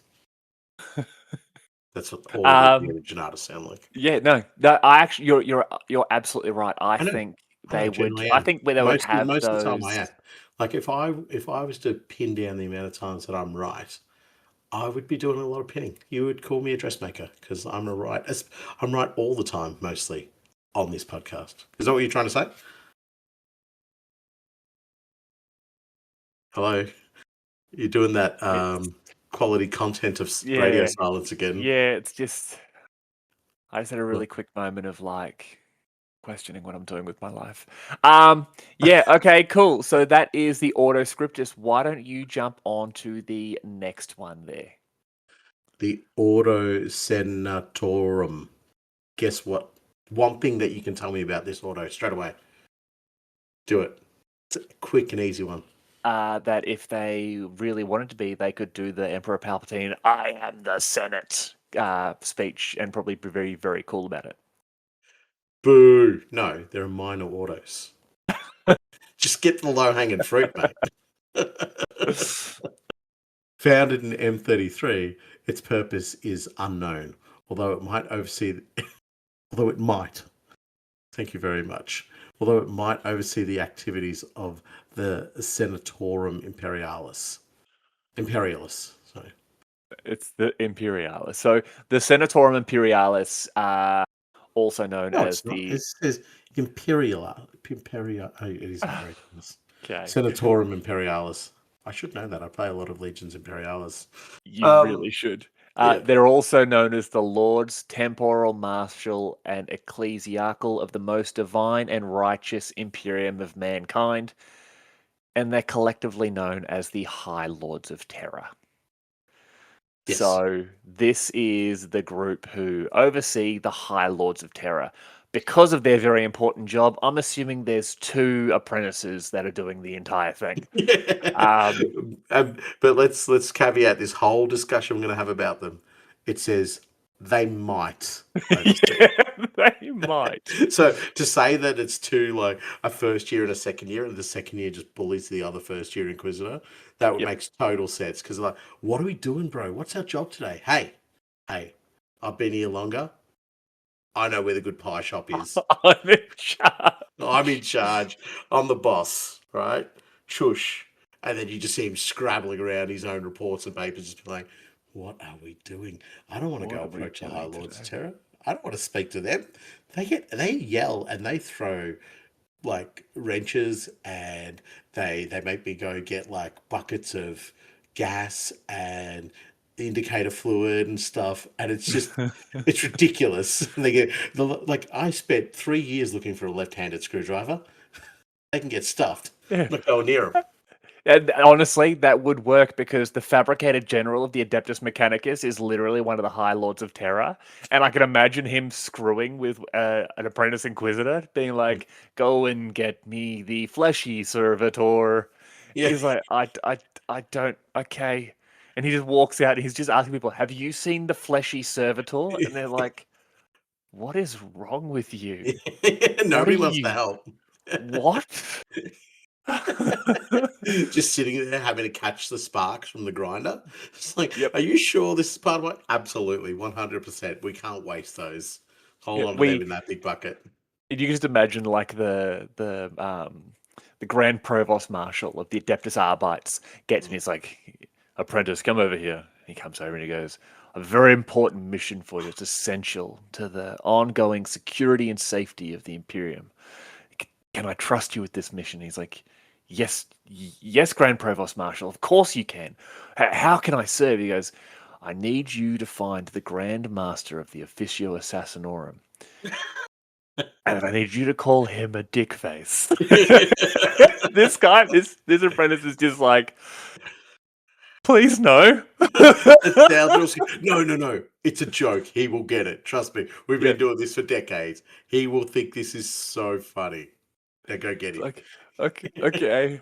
And this Go had high just five this an is Evisor as well. Inquisitor Steve from the other episode. He's just like, okay. And Yeah. I can just imagine he finally gets to the Grandmaster Officio Assassinorum because this guy's just basically one of the most dangerous people in the world. And I'm pretty sure, was it during the War of the Beast, the Grandmaster of the Officio Assassinorum killed all the other High Lords and was just like, I'm in charge now. But I think was it so. War of the Beast? I don't remember. I don't remember either. Yeah, I'm I would going off your knowledge. I would actually love to do an episode on the High Lords of Terror. It would But be great. Yes. Steve gets there and calls him a dickface, and the Grandmaster is just staring at him as just like, that took balls. I like you. Yeah. He's like, oh, all right, cool. He's like, we're good? We're good? He's like, we're good. Enjoy the rest of your day. And he turns around and just gets stabbed to death repeatedly. See, in my mind, he makes him an assassin. He's like, right, you're going to be an assassin. No, I don't want to be. Yep, you're going to be Calexis. Come here. Yep. Put this on your head. Go look at the warp for the next 47 years. But I don't want to. Do you like endless pain? Because you're about to. So speaking of the High Lords of Terror, there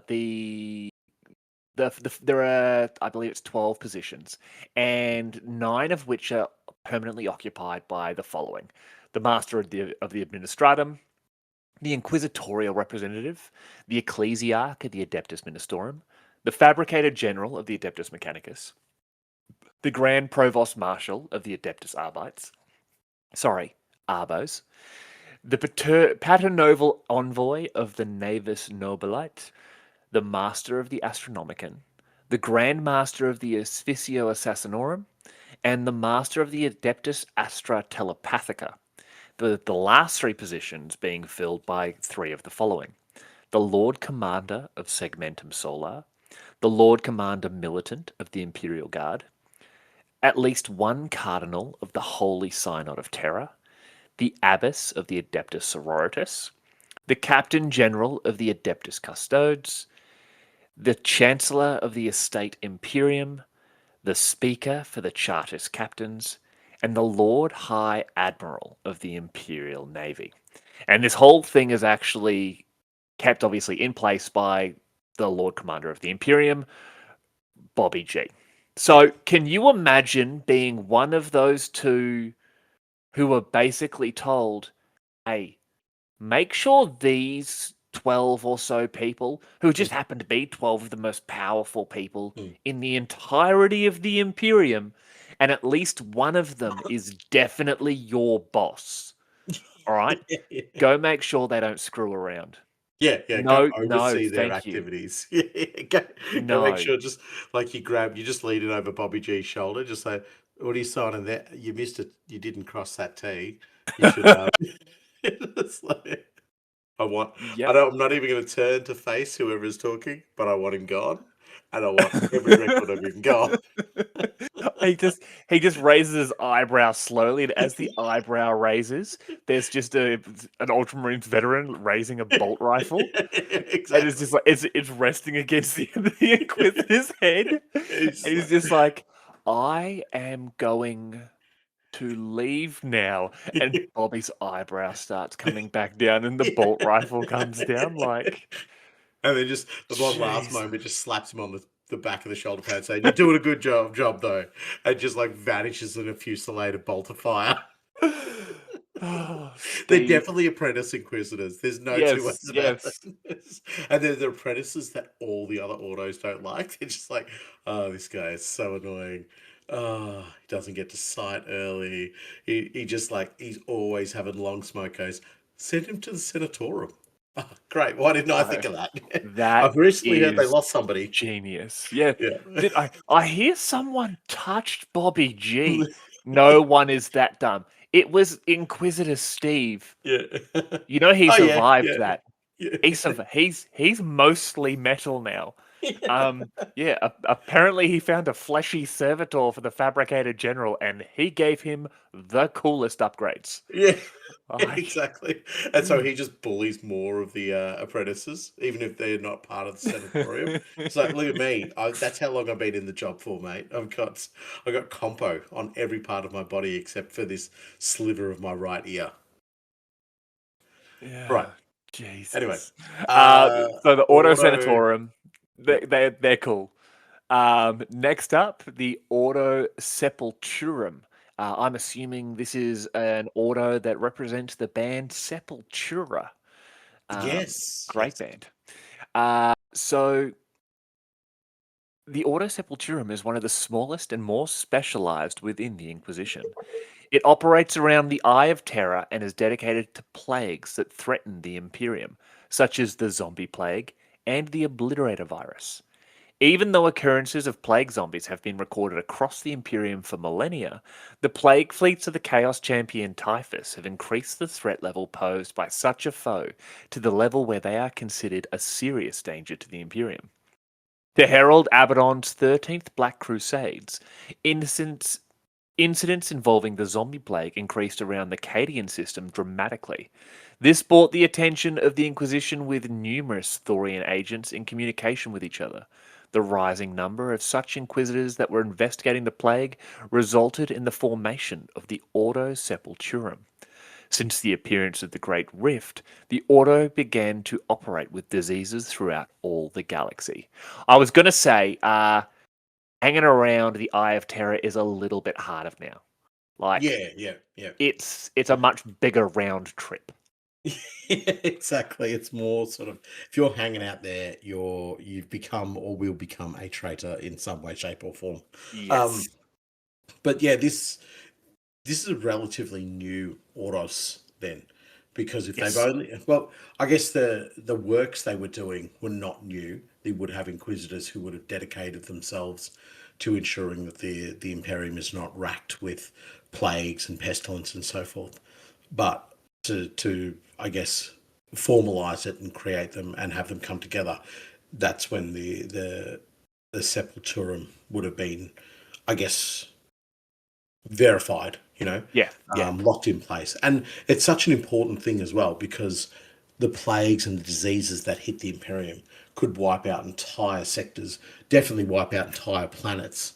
But more importantly, I guess they would lead to incursions of Nurgle demons or Nurgle oh worshippers and yeah. so forth. So the specul, I'm just going to call them the sepulturas, right? The sepultura. Well, they are also called the Ordo Sepultura. Oh, right, cool. Yeah, The Ordo Sepultura, they would be very, very specialized in combating Grandpapa Nurgle.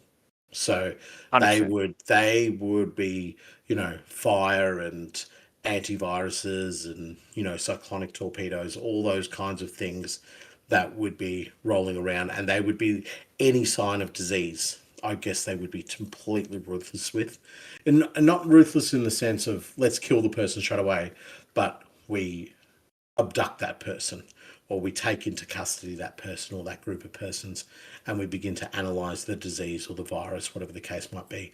They may get back recirculated back into Imperial society, but if they're not, then you don't think they would be there. I don't believe they would be. Well, I think it's study, bolt round. And there's a specific class for that at Ordo Inquisitor University. It is study, bolt round. Yeah. Yeah. Honestly, dating an Inquisitor would be the worst because it would just be the messiest breakup. Not for the Inquisitor. I didn't say that was bad for the Inquisitor. And it's also great because if an Inquisitor wanted to break up with you, they'd just be like, I think she's a heretic.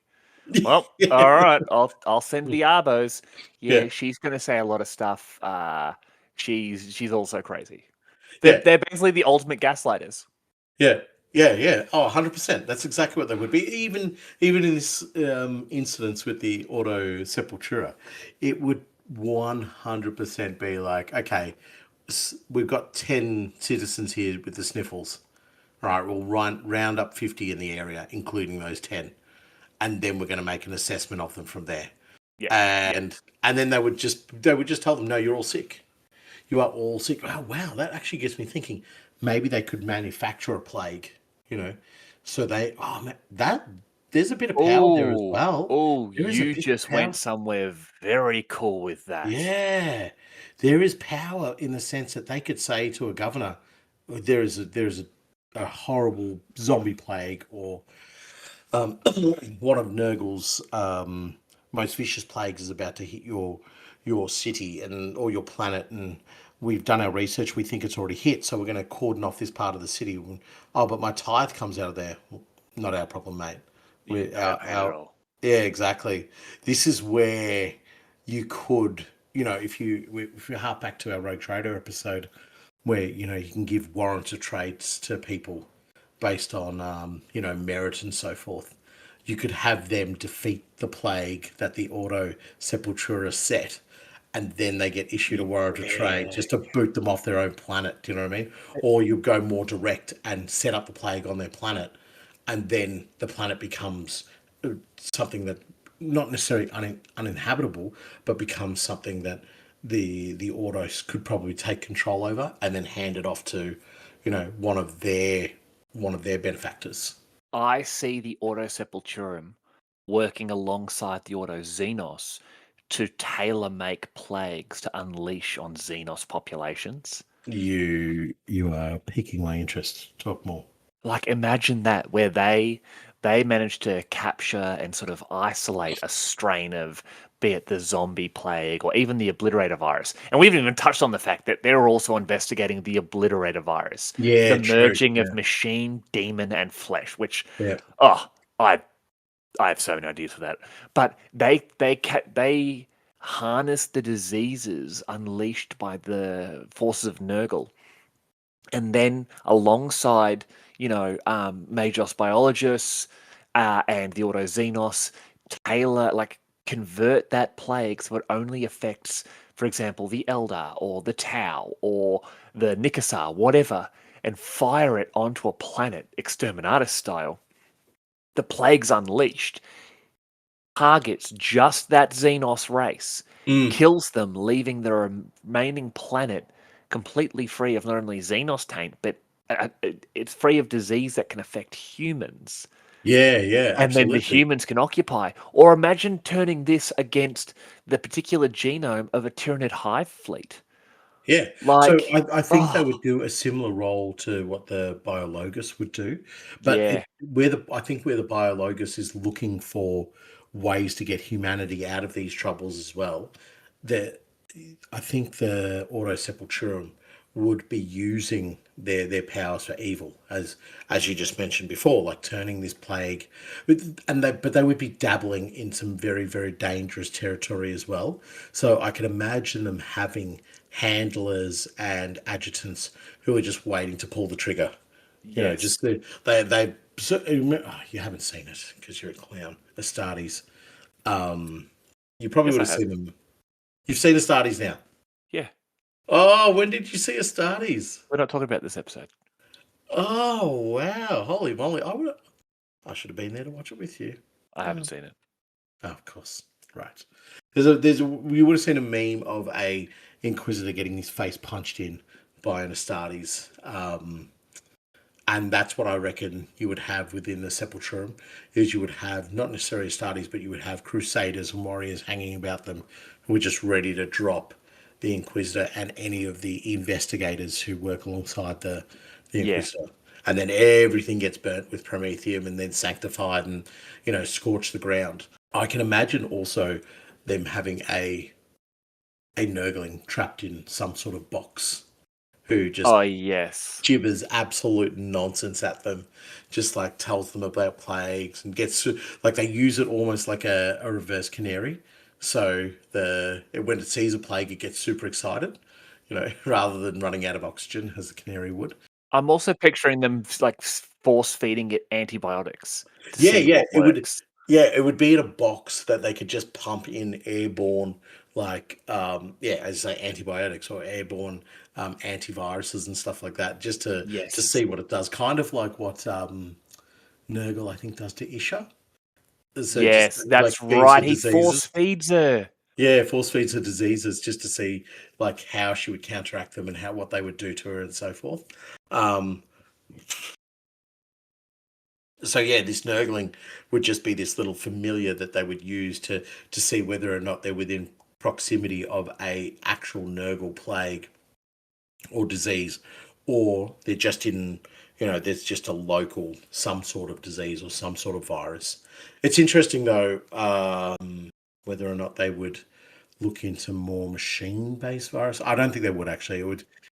So yeah, I was thinking maybe that they dabble potentially with like viruses and I guess plagues within the realm of the machines, but probably not. They would definitely have advisors like AdMech advisors and so forth who Well, they would. deal with the obliterator virus and that sort of Yeah, thing. so So it'd be limited, I believe. yeah, but they would definitely have people around them who could offer them additional support and knowledge and so forth, because it does say that they are a smaller team, which surprisingly, because they'd have to be smaller than the two that are on Terra.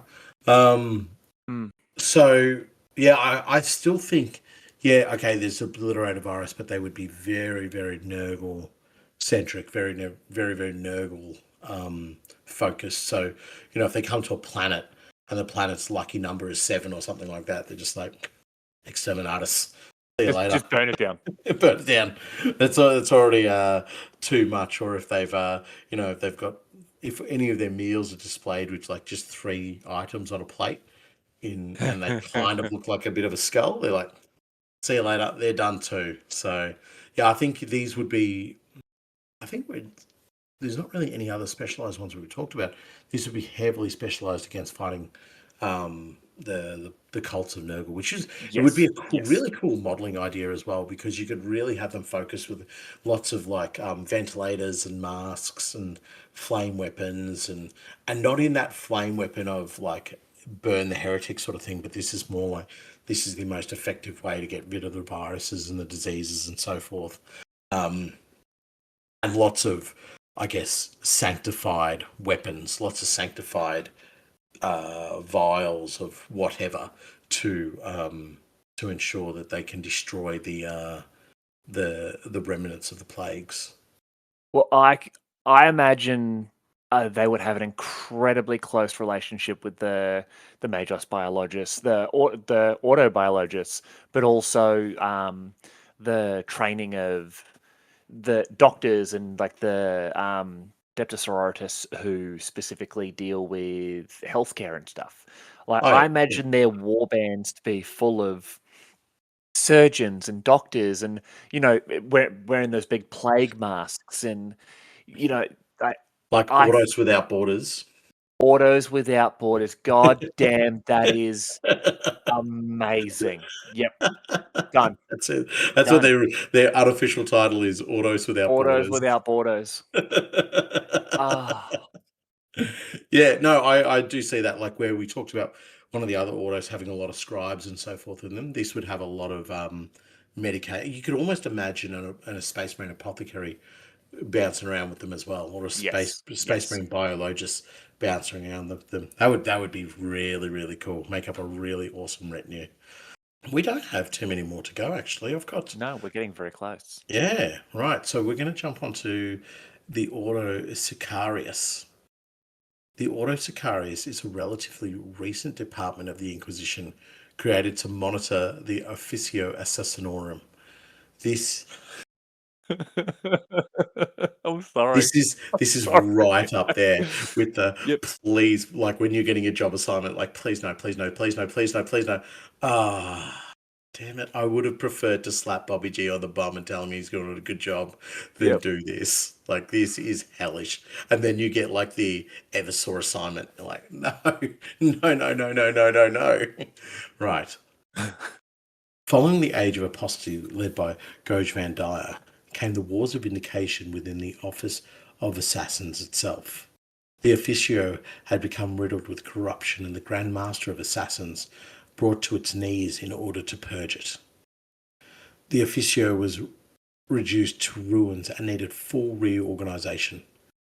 Following a thorough investigation, Inquisitor Jaeger deemed that a special order of the Inquisition was needed to monitor and control the Officio much more closely. His proposal was accepted and the Ordo Sicarius was created to monitor the office for signs of corruption and to expose and to punish the responsible parties. At the Inquisition's request, the Officio Assassinorum also agreed to the following changes. The assassin temples were redistributed to various locations so that should one of them be corrupted by an alien influence, demonacy, or heresy, the others would remain untainted. Any assassination order requires a 2/3 majority vote of assent from the High Lords of Terror. All assassinations are followed by a detailed report of the mission, subject to inquisitorial inspection at any time. All assassins, with the exceptions of those of the Eversaw Temple, my boys, Mm-hmm. undergo regular repeated psycho-doctrination under the eye of the Inquisition if deemed necessary.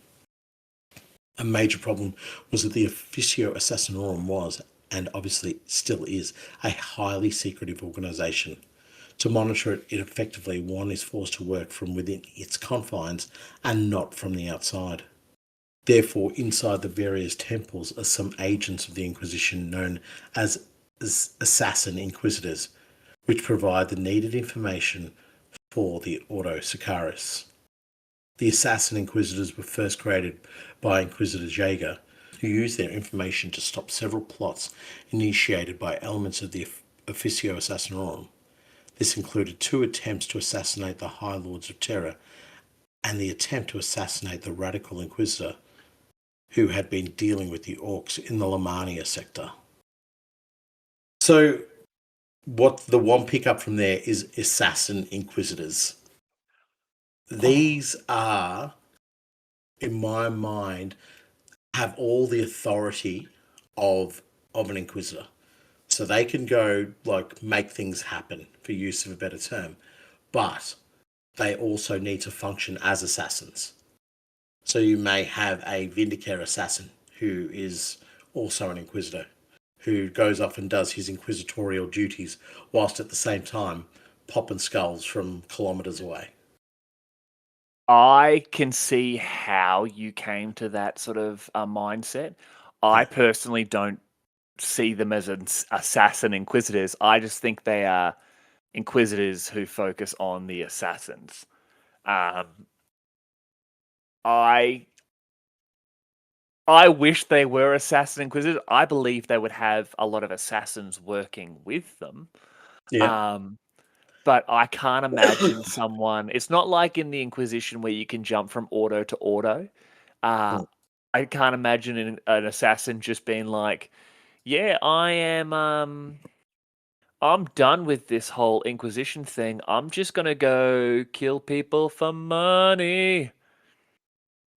No, no, no, no. I'm not saying that. I'm not saying that they can give up. This life is permanent. So when you become an assassin inquisitor, and look, yeah, maybe being a vindicare or something like that's probably a bit on the extreme. Maybe they do go off and do the smaller roles of the assassin temple, or but I also don't see them being in a position where they're just cleaning the guns or setting the missions or anything like that. I think they've got a much more detailed role, a much more involved I guess, doctrine within the temple. But they definitely aren't what this is a lifelong position. Once you are set here, and so this doesn't make you a major part of the Ordo Sicaris. This doesn't make you one of the key inquisitors of the Ordo Sicaris. You are just an agent, but the agent that they need to operate within the walls of the Officio Assassinorum need to be of the highest level, of the highest quality, and have the highest amount of, I guess, autonomy, which can only be gained Yeah, yeah. through being a high level inquisitor. So they need these assassin inquisitors to be of the highest caliber to be able to effectively do their tasks. Because you imagine, trying to report on the Calidus Temple. The Calidus Temple would know everything you're doing. They know your day before you wake up in the morning. Can you So imagine an Eversaw who's been turned into an Inquisitor? So this is my one exception, okay? And it even says there, like with the exceptions of the Eversaw Temple, all the other ones undergo regular repeated psychodoctrination. Yeah, So the Eversaw's like kill for the Imperium, kill, yeah, for the Imperium, kill, yeah. kill, Kill, kill, kill, kill, kill, kill, kill, kill. kill. Um, but yeah, so I obviously I don't imagine an Eversaw assassin inquisitor, but I think within the confines of the Eversaw Temple, they would be more like the operators and the handlers. So they, when the Eversaw is deployed, maybe they are a couple of kilometers away, and they have the kill switch that's on him. They may be the ones there to say they're the ones on the ground who can give the orders to other Imperial operatives in the area to say you're right to kill the Eversaw now. If you can, like go take him down as best you can. But he's ripe for the picking. He's done his job. See you later. So I feel that. I definitely feel that. I agree with you to a certain degree. Um, but I genuinely believe they're more likely. And don't get me wrong, your idea is much cooler. Truly, it is much cooler. But I believe they are purely um there to focus on the uh the the the, the Officio Assassinorum themselves. That they are there purely to make sure that they don't do. And yeah, we were right. It was after the War of the Beast when the Grand Master of the Officio Assassinorum killed everyone and just took over the Imperium. Like yeah, he yeah, was the High Lord of Terror. But like yeah, I believe that these Inquisitors are just making sure what the assassins are doing is purely for the sake of the Imperium. That being said, Inquisitors are known to go to the assassins and say, hey, I have these death cultists. They're pretty good at murdering. Can you train them to be better murderers? Yeah. Yeah. No, Like I no, I think there would understand be that. the relationship between them. So, but see, my mind is that I don't see the Inquisitors as being embedded. You know what I mean? Sorry, I see the Inquisitors as being embedded, so that they fully incorporate the lifestyle, the edicts, and the tenets of operating within inside that assassin temple. You can't just have them sitting there going around taking notes for the Inquisition. I think that would lead to a rift to where the assassin temples would be like, yeah, you can follow us around if you can keep up, or you can follow us around, but we want you to sit in that shipping container, and if you don't, then you're hindering the mission, and we're justified in killing you. You know what I mean? So Yeah. that's why I see them more as embedded agents who are going, yes, I work for the Inquisition, but also my role is to help the temple to fulfill its roles. I have two masters. And that's why I was saying earlier, these types of Inquisitors, their life is forever this. They're not bouncing around, they're not finding some other little thing to dabble in. They're not playing around with heretical options. They're not stuffing around with Xenos. Their Okay. entire life is bending one knee to the Inquisition and bending the other knee to the temple. Listen, I don't think we're going to agree with on this, but but but But we can agree you're wrong. I really like what you're saying. I really, really like what you're saying, and So do in I. I my really think mind, you are wrong. Yeah. no, but and Oh, that's the fine. other thing. Oh, right. Okay, Sorry. in my mind, I think it would be cooler if what you're saying was correct.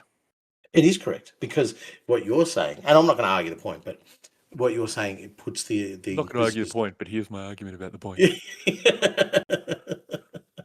Sorry, Yeah. continue. That would have sounded very mocking, but I wasn't mocking you. No, I could tell.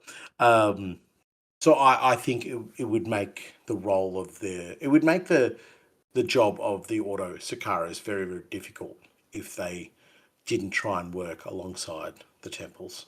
Yeah, They can't. yeah, They can't be the custodes.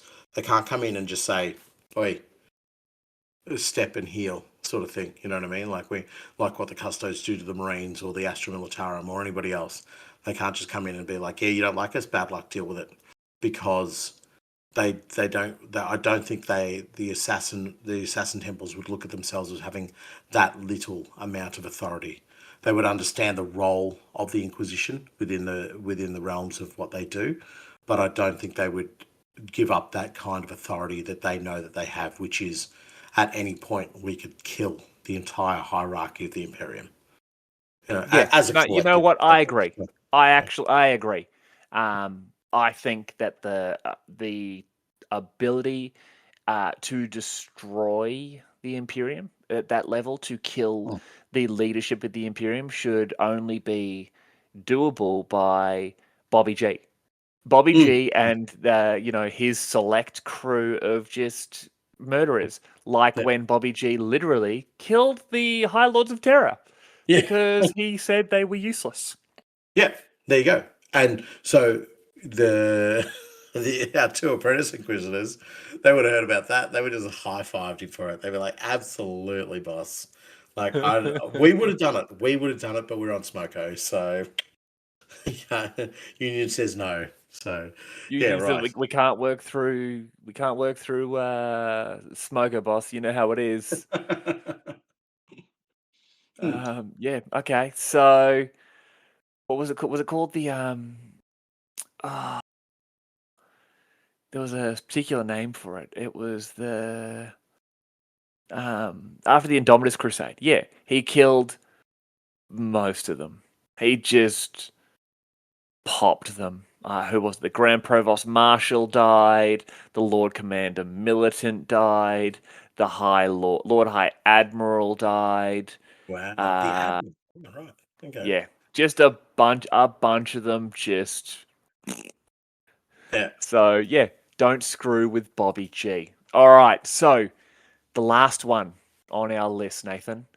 Oh, strap This one yourself in. sounds exciting. This one is gonna be a read. It is the Ordo Thanatos. The Ordo Thanatos is a minor ordo of the Inquisition. You lie, sir. Shrouded in mystery, its size, founding, and purpose are unknown. Oof. Hot damn. Hot damn, they go just when you thought you were out, they pulled you back in. Nathan, let me give you a little bit of info about the Ordo Thanatos. Thanatos do. is the Greek personification of death.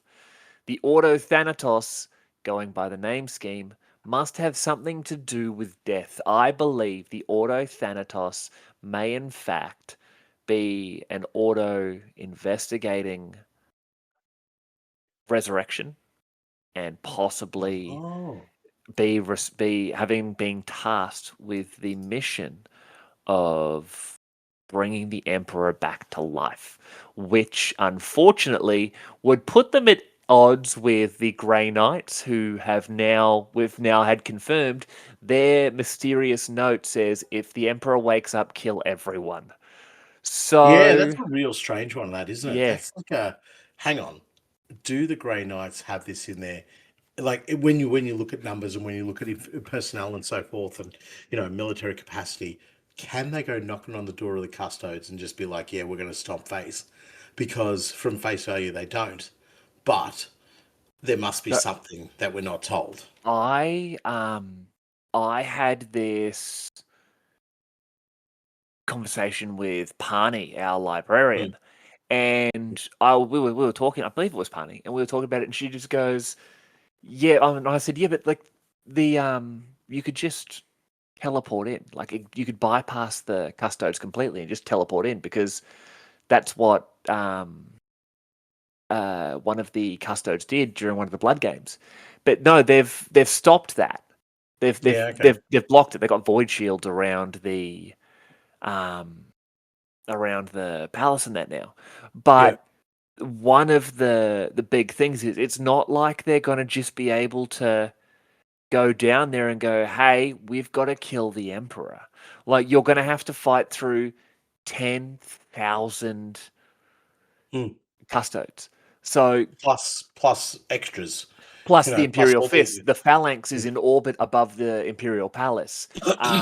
And You then just the have humans, the yeah, the amount of the arbites assassins, on there, like the the assassins. Arbites, like There would be um, so many Steve numbers. is there, and he's proven to be quite unkillable, Yeah, especially since he got those upgrades from the Fabricator General. yeah, exactly. So yeah, there would be a lot going on. But yeah, I think you getting back to the Auto Thanatos, if they are to deal with death, then the most important and significant death within the Imperium is that of the Emperor. So I do believe they would be dabbling in something to do with that because we know there's enough rejuve technology. We know there's enough life prolonging. We know there's enough youth prolonging type serums that you can get within the Yes. Imperium. So this is more a case of, okay, how do we bring back the dead? And before Bobby G came back, I would have said, yeah, he's definitely on the list as well because the old lore from him was that he had a bullet wound in the neck and he was in stasis and potentially he's healing and whatever the case might be. But obviously we know that all changed. But I think, yeah, it seems reasonable that they would be looking at how to bring back the Emperor, which it sort of makes sense that there's no information about them as well, because this would be a very, very, very, very tiny aspect of the Imperium that would even dare to dabble in this technology or this concept. Not even the technology, just dabble in the idea of should we be doing this? Do you know what I mean? So, and it's not even about the Emperor either. It's about should we be bringing people back from death? You know, if somebody's in stasis, should we be bringing them back at all? Let's ignore the emperor, and also Yeah. there was the Terminus Decree.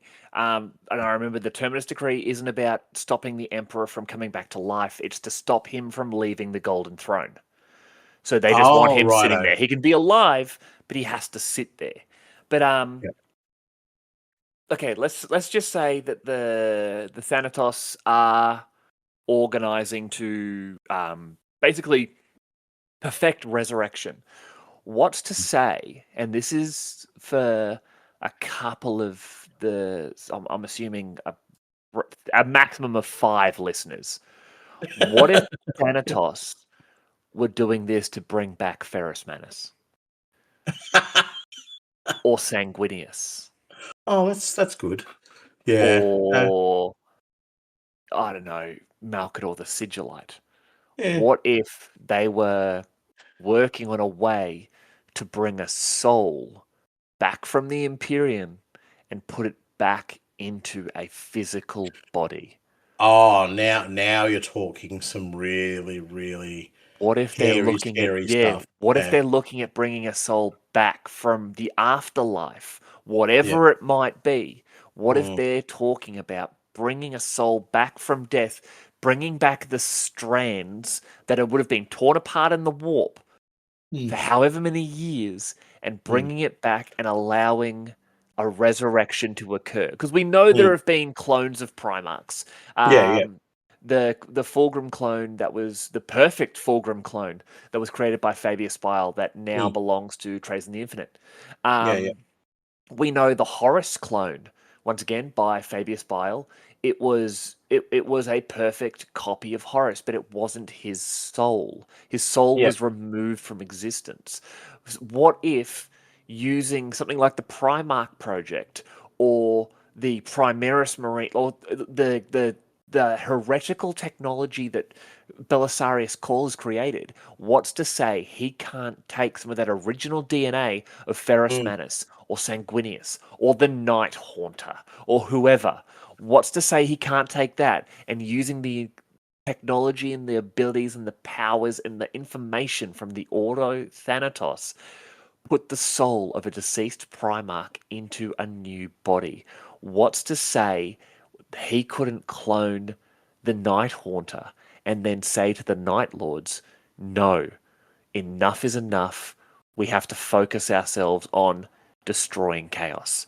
Unlikely because the Night Haunter was Mm. a nut job. But what's to say they're It's not just going to like, bring back I've already killed Sanguinius? 6. Yeah, I've already killed like 17 citizens before you finish that Yeah, sentence, by the yeah. way. But no, I agree One with you. second there, young Night Lord. I'm just making this new pair of orphan skin boots.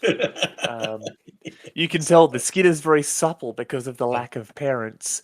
Um, but no, like what's to say the Thanatos aren't aiming to bring those souls back so they can bring back the Primarchs who are dead? I think when you talk about the souls, I think that's a really important thing, because the soul is the original. For me, it's not necessarily the memories and the thoughts and the ideas of the original person or the original character, but it is the the little nuances that made them exactly who they are, that made them the perfect fit for that perfect body. So that particular soul going back into them would not make them this like husk to be trained, if you know what I mean. This would become more this would be a foundation to build on. But it is a scary prospect and a dangerous prospect. You know, if you could, okay, let's say you do bring back something like Sanguinius, you I don't see the Blood Angels in their successor chapters cheering this on. This is a Mm, dangerous thing to be bringing back into this modern Imperium. This is something that you would bring back, and it would be a gamble, just like trying to bring back the Primarchs and so forth that the Chaos Forces did. You know, these would be dangerous elements to play with. But I love the idea of what you're talking about. Like, let's bring back a soul. Like, yeah. we know we can build another body. We know the gene forging is there and all the rest of it. And we can, we can make a Primarch in a test tube in no time at all. But we're bringing back a husk. we need to fill that, And then I guess the other part of their role would be how to prevent that death, but how like dabbling in the soul. It's almost like dabbling in magic, like not just psychic ability, but dabbling in real deep dark warp magic, and trying to understand how you can bring something back from the brink, which the only way to do it would be via the warp. And if you were to do that, what do you invite with it as well? So I love that, Hell man. yes. Yeah, it's Yeah. actually that's the shivers up the spine type one. That's like a please stop, don't do that anymore. Whatever you guys are doing, just don't do it. You are going to somebody is not going to do something right. Somebody's going to not put the right line of salt down, and you're going to cook a whole system because you're going to bring back something terrible. Can you imagine if they somehow screwed it up and put they had the new body of Sanguinius, like a perfect clone, and I'm talking Sangi at his peak, Yeah, before that first fight with Carbander, all right. And the Ordo Thanatos have, they've set it all up, and they've sacrificed the heretics, and they're there. It's like the priests and age vampires. And instead they put the soul of Willie Nelson inside Sanguinius. It's just Sanguinius. He's just strumming a guitar. He's grown out those long, pigtails that he had, and he's smoking a Primarch-sized spliff, and he's just like, "Can't we all just get along?" And he's just sitting outside the Cicatrix Maledictum on his ship, playing his guitar. Abaddon shows up. Who else is there? Huron Blackheart, Typhus, Araman, everyone's there, and he's just like, "No, it's cool, everyone. Come on." Him, and also Ferrus Manus has been filled with the soul of Matthew McConaughey, and it's just like, all right. Yeah, exactly. And then who else is dead? I don't know. Who else is? I don't think Who there's. else is dead? Omegon. Yeah, Omegon's definitely Alfarius dead. or Omegon's there, and he's got the soul of Woody Harrelson in him, and they're just smoking low sticks. I just remembered that smoking The low, funny low just sticks. slapping some ghast. You know how it is, and they've tapped everyone around, and they've just like, hey, we can put everything behind us. We can all come together as friends, and we can focus on the real enemy and everyone. The Chaos Space Marines are like, you know what? You're right. You've sold us. And Willie's just, there were 7 Spanish angels, and now get them. And all of a sudden, it leaps up because he's still freaking Sanguinius, cuts all their heads off, and he's like, "Ha ha, gotcha, bitches." This is what the real Willie Nelson would have done. This is what the real Willie This is what Nelson Willie would have wanted done. to do for years. Yeah. Where's my country music award? Yeah. And so the soul of Willie Nelson gets put into the body of Sanguinius, and and ends up the new Lord of the Mechanicus is Matthew McConaughey. He's just like, all right, what do we got? We would like to make some artificial intelligence. All right. So it's just like. What are you doing, boss? Just you gotta feel it. Feel it in that Vox unit. Ready? And honestly, this is the future the Imperium needs. But this episode has taken a turn. Let's rein this bad boy back in, Nathan. You always do this. I know. My apologies. I think I don't know. How would you of all of them first? Who has been your favorite from tonight's read? And Tonight's? then how would you portray them as a gang or as a warband? So we'll just do one each here. Just do one each year because I've got some other stuff to go over. You have jumped me with this question. I'll jump in there then. Yeah, because I think I did not expect this. Tonight, my favorite has been the Ordo Sanctorum, the ones who oversee the ecclesiarchy, because I love the idea of the different like minor sects of the imperial cult being investigated by the Inquisition to make sure that they're not like a deviant branch away from Yeah. sort of like the proper imperial cult, because I would love to make that war. And I know you're the religious crazy guy, but I would love to do that, like, and have, crusaders and that, but have them all clearly from different planets, different backgrounds.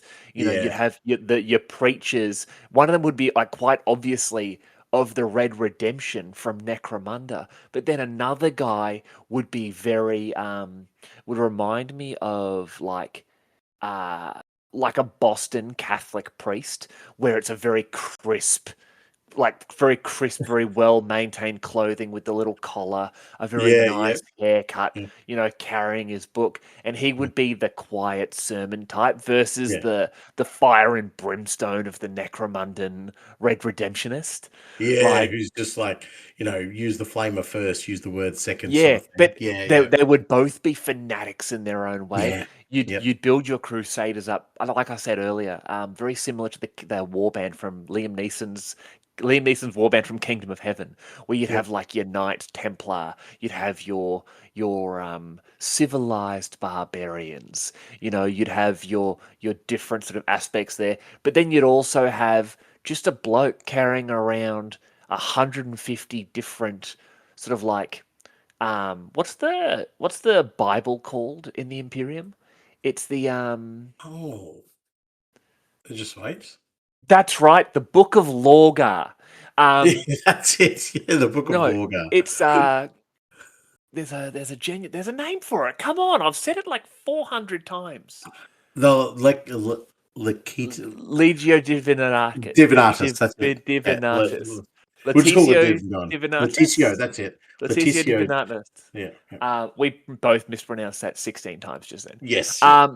But like he would have different copies in that, because this guy would be able to listen. He'd be almost a savant. He'd be going, hold on, that particular verse that said there is actually from page 246 of the Cadian book. But then if I look at the accent that he's put onto it and get my book, the Aryan book, and in fact it actually means here, he's actually misquoting Sebastian Thor there. It's very Mm. interesting. And the Inquisitor's just like, is he a heretic or not? It's Yeah. like, oh yeah, no, he's a heretic. You should Yeah, definitely yeah. they should definitely be killed. I'm just going to quickly write this down.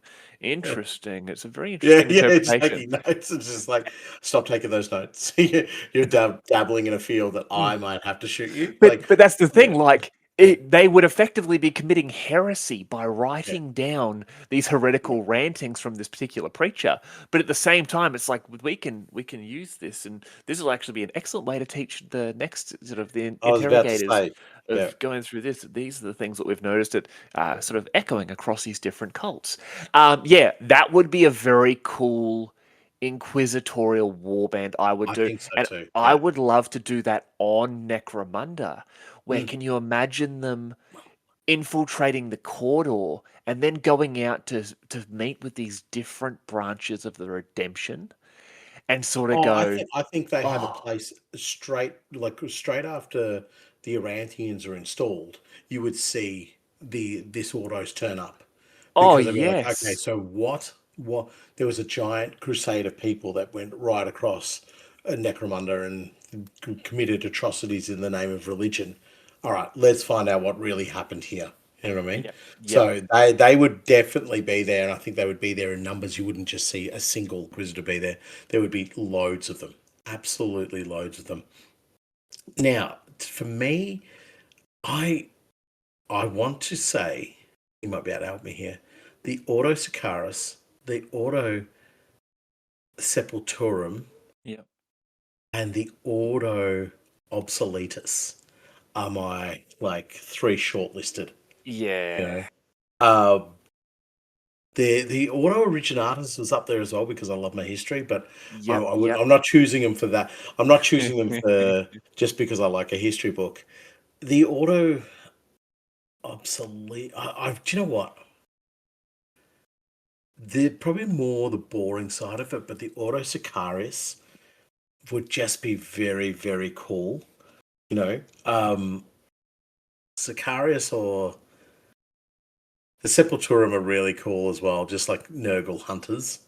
That I is, don't know, man. lots of plague doctors in that. Like that was Yeah, yeah, very yeah. close second for me.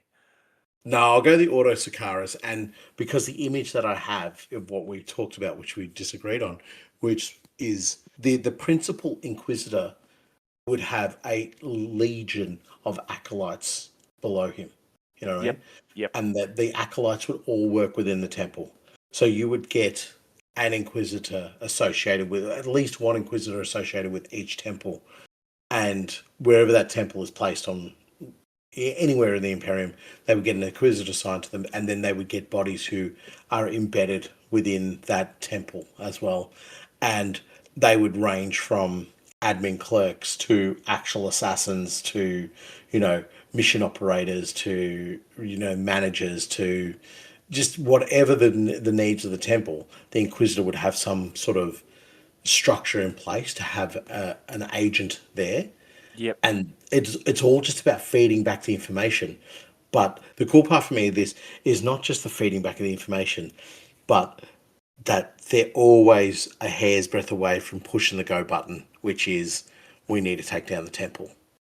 So Yeah, all yeah. of these acolytes would be incredibly well trained. Note taking and record keeping and understanding the motivations and aspirations of the temple are really important, ensuring that there's no corruption, there's no sedition within the temple at all. They're the paramount tenets that we work by. But at any stage, you've got to be prepared to take down assassins. You've got to go. You know what I Yep. mean? So Yep. they would, and they wouldn't be able to brandish like heavy bolters or anything like that. So I'm almost a Delark style weapon set given to them of like very clandestine looking pistols, close to the body type weapons, webbers, all those types of things that would make it very difficult for the assassin to fight back. It's like you're not going to kill a Calidus assassin in close combat. So think about how you can immobilize her. Think how you can take her down and then put the kill shot in. So each one of these members of the Inquisitorial Warband would be trained to the nth degree because they know that when push comes to shove, their Inquisitor will rock up and help them, absolutely, and bring probably an army with him. But once the cat's out of the bag, there might be only 5 or 6 of you on this station and on this temple, and you need to go. And I Yeah, just love the yeah. idea of that. I think that's, they're the constant threat of what could happen to you as a member of this inquisitorial team, because you are taking on something that's supposed to be one of the key defenders of humanity, and you're having to take them down. And they may not agree with your assessment. They may not be like, oh yeah, cool, yeah, no, we did the wrong thing. We'll help you round them up. They would just be like, no, we're doing the right thing. You people are in the wrong, and we will weather the storm of killing an inquisitor. And then it's like, woof, let's go, baby, let's go. Be sick. It would be That'd be sick. so It'd be so sick. cool. Yeah, it'd be Oh, a great novel or something like that. I imagine of just seeing the corruption of the temple and then just being like, oh, we gotta go. Yeah. well, that is it. That's the last episode of January, and I say that like Last. it's the last episode of the series, Yeah, last and episode of the series. We did a series. we did a series. Yay! It's our And in the first series short, finished this year. yes, first finish series here. First series finishes here, and in record time of us finishing a series as well. I don't think we've ever finished off one this quick, but as said at the start of the episode, the response to the autos has been phenomenal. It's everybody seems to love it. They're just all into Yeah, it. yeah. Now, because of the popularity of this, we thought it would be a cool idea to do a little competition for the minor orders of the Inquisition. Now, how should we do this? Should we get people to come up with their own minor order based on Necromunda? Or should we get them to make some minor Ordo Inquisition members. No. How would you reprimand Bobby G as a member of the Ordos? How would I reprimand him? No, that's what the competition is. How do you how would you reprimand Bobby G as a member of the Ordo Senatorum? That's a competition. That's it. It's And you just have to like survive. You have to survive. uh, That's the tricky there bit. you go. No, obviously, I think let's bring it back to Necromunda and how I think. What if we say pick your favorite minor Ordo Yeah, and give us some a retinue like idea. let's give us your retinue idea of Yeah, how you'd have in them place of the gang idea. Yes. on Necromunda. Yep. And so what's in the retinue? Maximum 10 individuals. Perfect. And what is their purpose on Necromunda? Hell yes. All right, done. And for the prize, we will send them Bobby G. No, no. And what would be a Do you want to good hear prize actually for just this? wait, sorry. Okay. Just a little side note. I found that I have a copy of Bobby G in my storage unit. Just found him the other day. Yeah. Don't know when I got him, don't know why I got him, just have him. Crazy. Anyway, what were we saying? A good That's no prize. weirder than some of the things I have. Yeah, I just threw me. Okay. I'm thinking. Oh, What about what? Remember the Inquisitorial Acolytes box from Kill Team? the Sanctifiers. Oh no, the No, Inquisitorial Acolytes. actual Yeah. acolytes. Yeah. Oh yeah, the box that was impossible to get the moment it came out, and then Yeah, now they're everywhere, which is great. Yeah, let's get that. Yeah, that's perfect. That is done. absolutely perfect. All right. Yeah, So let's do it. you make you give us. It's kind of like a listener law. You give us your breakdown of your minor Ordo. What's really making up the? Let's just say gang. Let's make up the gang. Give us their background, what they're doing on Necromunda. Make sure they're from one of these minor Ordos, and then email it through to us, underhivelorekeepers@gmail.com. Send that through. And how about for the last episode of Feb? So Yeah, perfect. send it through to us by the end of February, and then we will read them out on the first episode of March and Perfect. have the Sounds winner. Or great. we'll read out the winner on that one there. Perfect. So, like as an example, you could have the Auto Thanatos researching Ozymanthus and how he didn't die. Well, Why is he there was the resurrected? Resurrection Guild. So Yeah, there's maybe yeah, that's actually a really good sort of hey yeah, guys, this is a really cool idea that you yeah. should do. We really need to do the Bastions of Law and then the Spires of Primus. Yes, we Um, do. We really, we, really we will need do. to. We can do those when you get back. So when you Yes, get back, yes, we can start looking at those. yes. I probably should get away from. We've been recording for, I don't know, but it's late in the morning here, Oh, and it is. It's like 2 o'clock in the morning there, dude. yeah, I've got to go to Rotorua. How would you pronounce that? Okay, if I was depending who I was speaking to, if I was speaking to yourself, for example, I Yeah, would say Rotorua. yeah.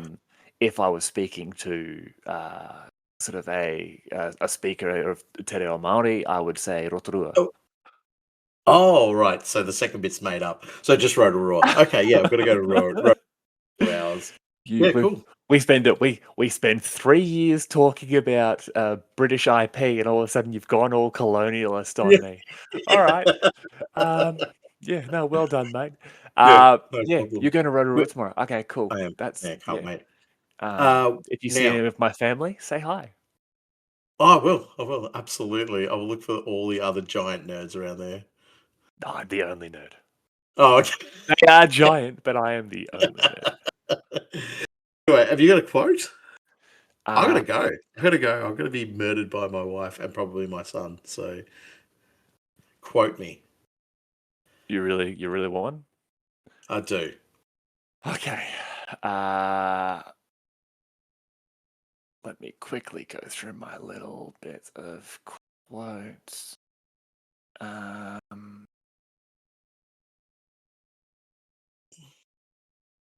Okay. I actually do have one here for you. And I like this one because it really goes into a lot of the...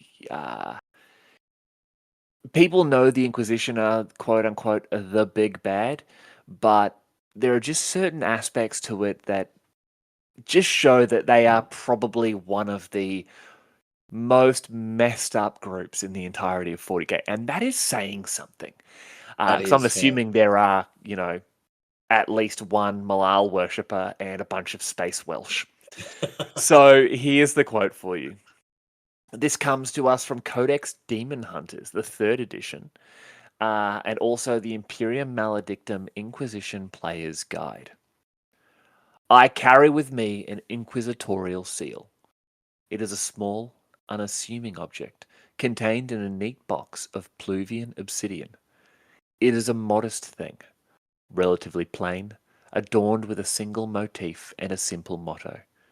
Yet with this little object I can sign the death warrant of an entire world and consign 1 billion souls to oblivion. And that is Thravium Flast, Inquisitor of the Ordo Malleus. And there's also, stop touching my shoulder, you dickhead. That is Bobby G, King of the Imperium. Which he gets another Marine to say, because he won't even talk to him. The eyebrow raises, so does the bolt gun, and then the Marine says, yeah. Stop. From the boss, stop touching my shoulder. Sorry. You need to go to bed because I do. Your wife will fly back from New Zealand just to kill me. Yep, 100%. All right, guys. See yous. Later, Scummers. Alright then, Scummers. As you can probably guess and tell by the video if you are watching it that way, Nathan is no longer with us. Not in a sense of he's just not on the recording. His wife caught him, quote-unquote, watching football and has killed him. No, I'm just kidding. It was very late for him, so he's gone to sleep. So I am once again flying solo, reading out the names of our beloved Patreons. Now, this is actually a couple of days after recording. I forgot to do this because I was quite tired and am doing it now. Fight me. Daniel Whitney, Greybeard Craftings, Kieran Maddock, Jaden, Frederick, Jake Alexander, John Roll, Darnell K, Brian Eppelheimer, Maciej Majewski, Fritz, Lord Stormcrow I, Buzendorfer Didier, Sean S, Dan, Dawn's Apothecary, still laugh every time I read that one, Brian Vickery, Cooper Stannard, The Predator, Aaron Miller, Dashbow Terrain, Des Ryan, Tabletop Ready, Clive, Michael, Pete Gatrick, James Kelly, Mohawk Monkey, Stefan Silent, Sprue Whisperer, Josh Langworthy, David Code, Nick O'Time, Jorn Giebner, Brent, Tao Hansen, Drew D, Ben Hansen, JK, Nira, Not Richard, Josh Manning, Owen Bebb, Stefan, Hef Tats, Rick Lovey, Underhive Tholric, Owen Bebb. Wait. Read Owen Bebb twice. Sam Bridges, Stephen Livingston, Draknar, Rob Vanderpost, Fraugenstein, Dewey Sherwood, Peter McGlone, The Elusive Badger, Simon Hansen, Kilgore, CJ McClellan, Kenzie, Mike Wright, Fabio Vorheim, David Lindsay, Mike Bright, aka Inquisitor Mike, Dusty Cousins, Will, DC Liska, love you brother, Guka Minis, Yardi, Ian of the Endless, Painting Pieman, Procrastinated Painting, Berman, Tuka Kaikinen, Family Geek, Dan S, Triple Whammy, Dr. Fishy No, Dean Richards, Matthew Barron, Josh Penfold, Ashley Kaufman, Ian Sinnott, Brian Shaw Saltbeard. That's some sort of dead pirate. It has to be. Charles Grant, Guillermo Castaneda, Lord Bobbington, Daniel Smith, Perp, Dean Richards, Ivan Bragg, Matty Pugh, Moreskull, Alex Hart, Clayton Curry, Tad Mercer, Philippe Sampson, Wargamer in the Dark, From Somewhere, Alistair Z, Alfonso the Trader, Simon Westlake, Chad Butman, Attorney at Law, Lloyd Goldsmith, Jonathan Blake, Jordan of Great Scott Hobbies, Hive Builder, Tom Davies, Matt David, Joe Bates, Stuart Wicks, Martin Moser, Ed Strickland, Mike Stewart, Whispering Fog, James the Week, Garen Sandstrom, Bo Stevenson, Nate M, Mikhail Levis, Karkuna UK or Dan, Josh Reynolds, Brian Byers, Clown Grinder Cultist, Necro Macho, Samson Kennedy, Kelligator, Josh Reynolds. There's still duplicates here. That's kind of annoying. Grant Train, Treasy, literally one of my favourite bullies right now. Sandro Knoblich, Dacamatic, Life in the Ruins, Nicole, Justin Hawkins, Michael Stewart, Patrick Winter, Bellum Malleus, Glenn Wilkinson Duff, Roger Range, Silent Key, Daniel, Jason, Jimmy Marshall, Rob Hacker, Gardner Seekins, Josh Branfus,